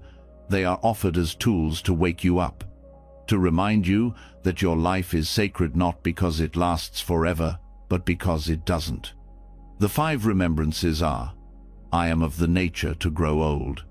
I am of the nature to become ill. I am of the nature to die. All that is dear to me and everyone I love are of the nature to change. My actions are my only true belongings. At first glance, these may feel heavy. They point to things we often try to avoid, but when you allow them into your awareness, they become anchors. Not anchors that weigh you down, but ones that hold you steady in the reality of life. To remember that you are of the nature to age is to release the impossible pressure to always be youthful. It helps you see that change in your body is not a failure. It is part of your belonging to this human experience. When you accept aging not as decline, but as a process of deepening, you begin to treat your body with more respect. You no longer cling to a frozen image of who you think you should be. You begin to care for your body because it carries you through time, not because it fits an ideal. You also stop comparing yourself to younger versions of you. You see your growth. You recognize the wisdom that has come through experience. You allow yourself to age not just physically, but emotionally and spiritually. You welcome the signs of your life having been lived. To remember that you are of the nature to become ill is not to invite sickness, but to stop pretending you are immune to it. It brings you into deeper compassion for your body, especially in times of difficulty. It helps you care for yourself, not just when things are easy, but especially when you feel vulnerable. You begin to listen more closely. You honor your energy. You respect your limits. You soften toward yourself instead of blaming your body when it doesn't meet certain expectations. Illness, when met with mindfulness, becomes a teacher. It slows you down. It calls you inward. It asks you to care more deeply. It reminds you that strength is not always about productivity, it's about presence. To remember that you are of the nature to die is not morbid. It is clarifying. It strips away what does not matter. It sharpens your priorities. It brings you back to now. When you understand that life is finite, you begin to live more fully. You say what needs to be said. You listen with more presence. You stop waiting for the perfect time to love, to rest, to speak, to begin. Contemplating death does not steal joy. It magnifies it, because when you know something won't last, you stop taking it for granted. You begin to cherish the smallest details, the feel of sunlight, the sound of laughter, the quiet of your breath. You also begin to release resentment faster. You understand that time is too precious to waste on holding grudges or postponing peace. To remember that all who are dear to you and everything you love are of the nature to change is to soften your grip. It teaches you that love is not ownership. That connection is not about control. You begin to love more freely, with open hands and an open heart. You stop trying to make people stay the same. You allow relationships to evolve. You become more present in your connections, knowing that each interaction could be the last in its current form. This remembrance also brings reverence to the people in your life. You see their impermanence, and instead of fearing it, you let it deepen your appreciation. You pause more often. You forgive more easily. You express gratitude while you can. The final remembrance is that your actions are your only true belongings, not your achievements, your status, your image, or your possessions, but how you live, how you speak, how you show up when no one is watching. This truth centers you. It calls you back to integrity. It reminds you that the energy you bring into the world is what remains when everything else fades. This remembrance does not pressure you to be perfect. It reminds you to be intentional. It encourages you to live in a way that you won't regret, to make your choices count, to use your words wisely, to treat others and yourself with respect. Together, these 5 truths create a foundation for deep self-respect. Not a surface-level self-esteem, but a profound honoring of your life. When you remember that you will grow old, become ill, and die, you stop wasting time trying to be invincible. You start being real. You live more honestly. You treat your time like it matters. This doesn't mean you become rigid or somber. In fact, it opens you to joy. Joy that is rooted not in denial, but in clarity. You begin to celebrate simply being alive. You stop needing everything to be extraordinary. You begin to find meaning in presence itself. You also become more courageous. When you are no longer afraid of truth, you start living more fully in it. You take risks that align with your heart. You speak from depth rather than from fear. You make peace with endings, because you understand they are part of every beginning. Self-respect grows here, in this willingness to face what is real, to honor life not because it is perfect, but because it is fleeting. You begin to hold yourself with dignity, not because you have avoided pain, but because you have not run from it. This kind of awareness shapes your decisions. You begin to ask, is this how I want to spend my time? Is this aligned with what matters? Am I living in a way that reflects my values? These questions are not burdens, they are gifts. They give you a compass. They bring you back to what is essential. The 5 remembrances are not meant to create anxiety. They are meant to dissolve illusion. They help you wake up. They help you stay grounded in what is real. And in that groundedness, you find a quiet strength, a deep peace, a steady sense of worth that does not depend on external success. You are not here forever. But while you are here, you can live with depth. You can choose love over fear, presence over distraction, integrity over performance. You can choose to honor your life by living it fully, and that choice begins with remembering, not once, but again and again, in small moments, in deep breaths, in pauses between rushing. These remembrances become part of your inner landscape. They help you face difficulty with openness. They help you meet endings with gratitude. They help you walk through life with your eyes wide open and your heart more alive than ever. As the 5 remembrances settle into your awareness, a deeper reverence for life begins to grow. You realize your time here is brief, your body ever-changing, your connections fragile yet meaningful. You begin to move through the world with more purpose, more softness, more truth. But even with this clarity, a new question often arises. How do I care for myself in a world that pulls me in opposite directions? When does self-love become overindulgence? When does discipline become self-denial? How do I walk a path that honors my needs without losing balance? This is where the wisdom of the middle way becomes essential. The Buddha taught the middle way as the path between extremes, between harsh austerity and excessive pleasure. But this teaching is not limited to spiritual discipline. It applies to how you care for yourself each day. It is the art of giving yourself enough without falling into excess. It is the practice of treating yourself with kindness without slipping into avoidance. And it is how true self-love becomes sustainable. Loving yourself wisely means being honest about what you need, not just what you want in the moment. Sometimes, what feels good now may lead to harm later. Other times, what feels uncomfortable now may bring healing. The middle way asks you to hold both perspectives. It asks you to look deeper than impulse, to find the care that brings long-term nourishment rather than short-term escape. This begins with attention. You start to notice your patterns. When are you reaching for distraction instead of rest? When are you pushing yourself too hard under the name of productivity? When are you avoiding difficult emotions by numbing instead of feeling? These are not questions meant to shame. They are invitations to become more intimate with your own experience. You start asking yourself not just, what do I feel like doing, but what will truly support me right now? Sometimes the answer is movement. Other times it's stillness. Sometimes it's saying no to another demand. Other times it's showing up even when it's hard.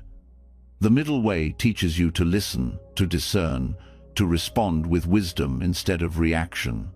Self-love without balance can lead to neglect. You may stop challenging yourself. You may justify harmful habits. You may confuse avoidance with peace.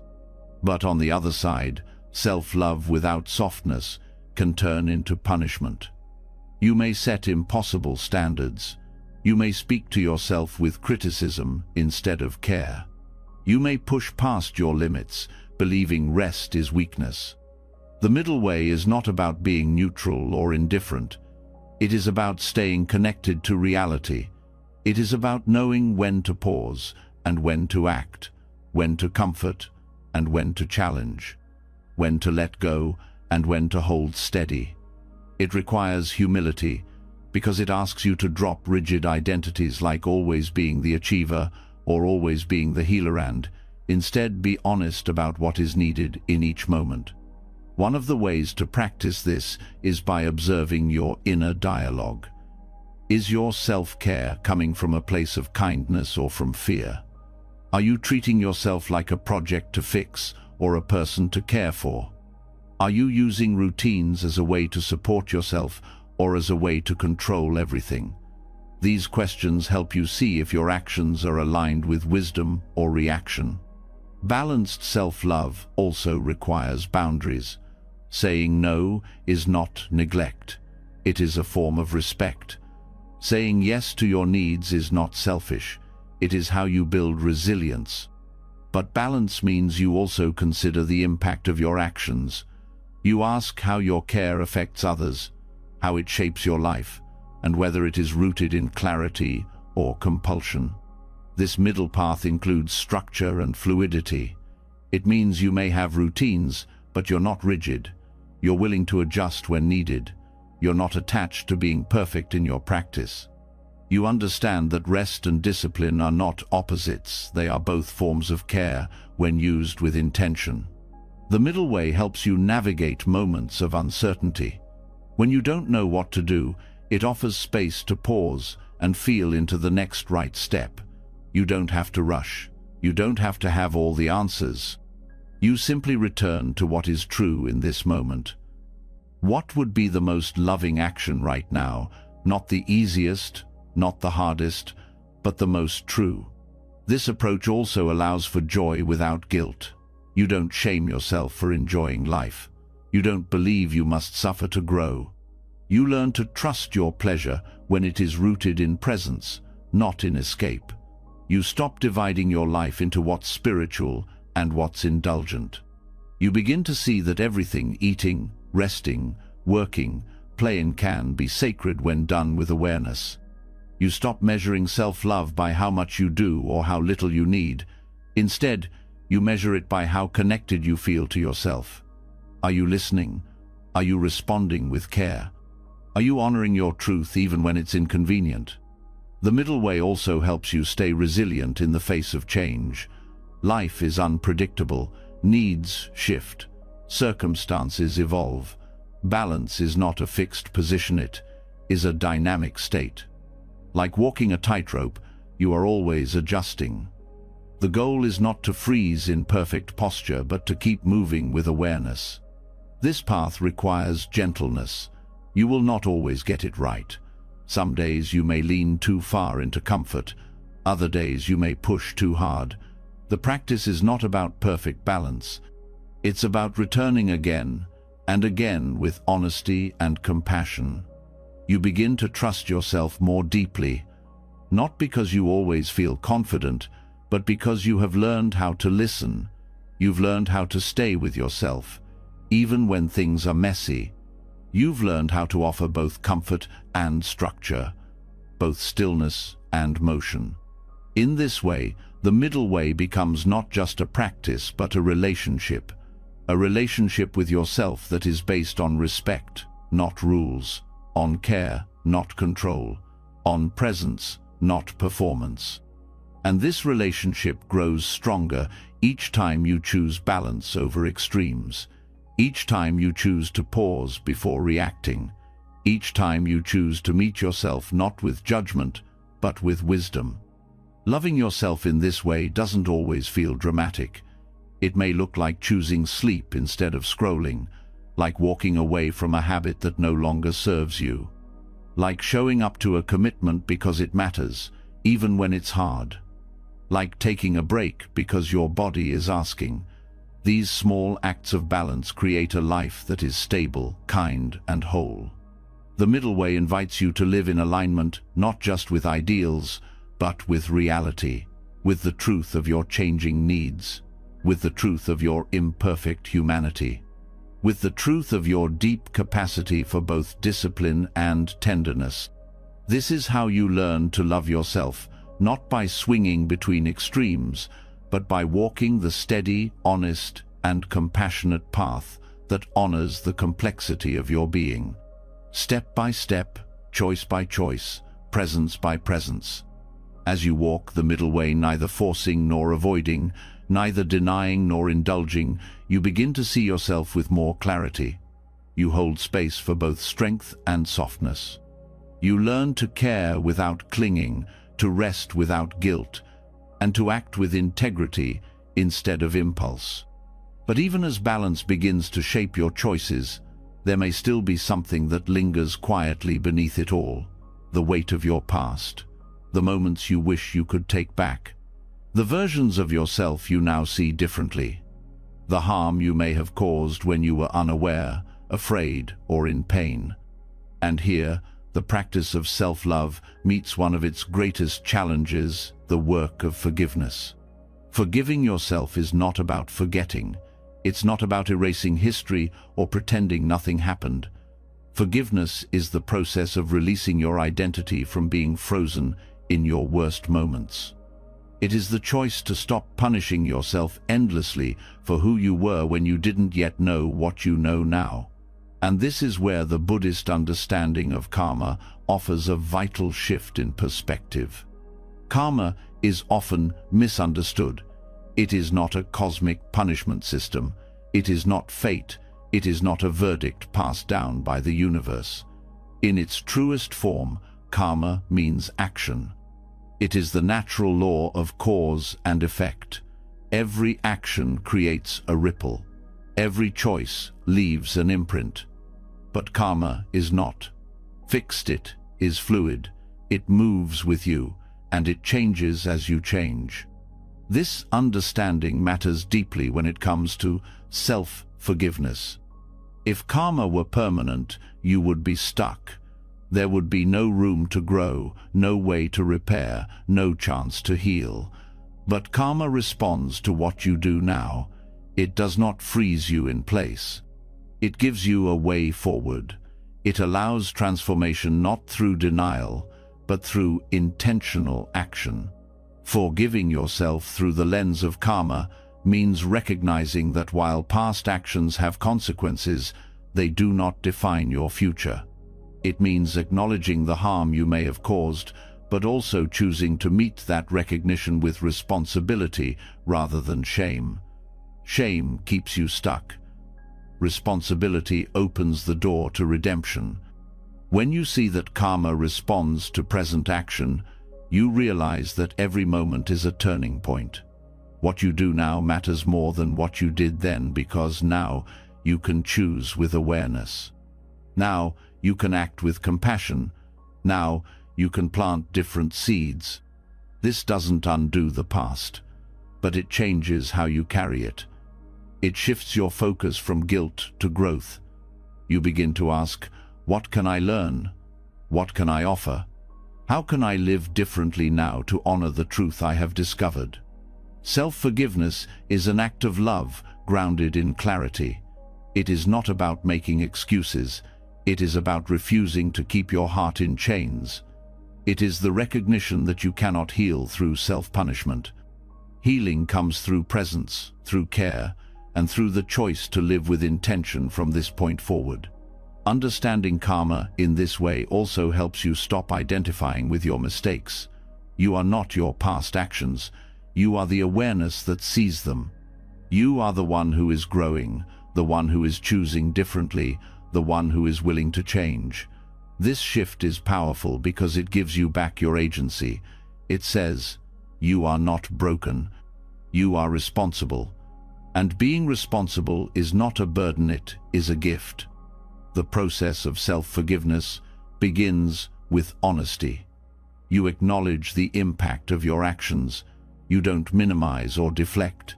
You see the harm clearly, but you meet that clarity with compassion. You understand that the self who caused harm was shaped by conditions, by ignorance, fear, trauma, pain.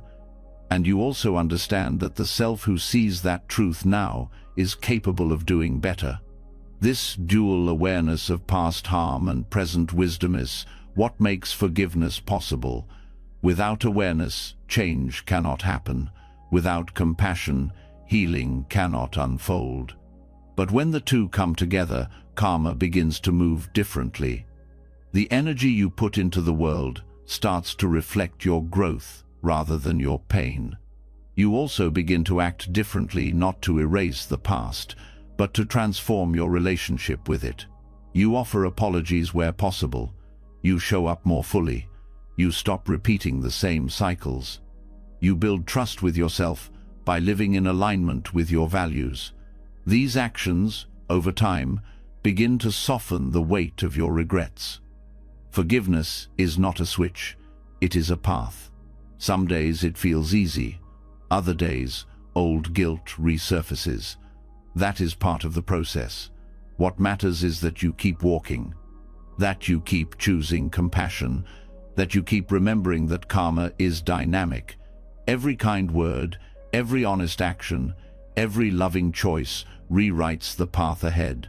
This understanding also helps you see others more clearly. When you know that karma is fluid, you stop reducing people to their worst moments. You stop holding others in fixed judgments.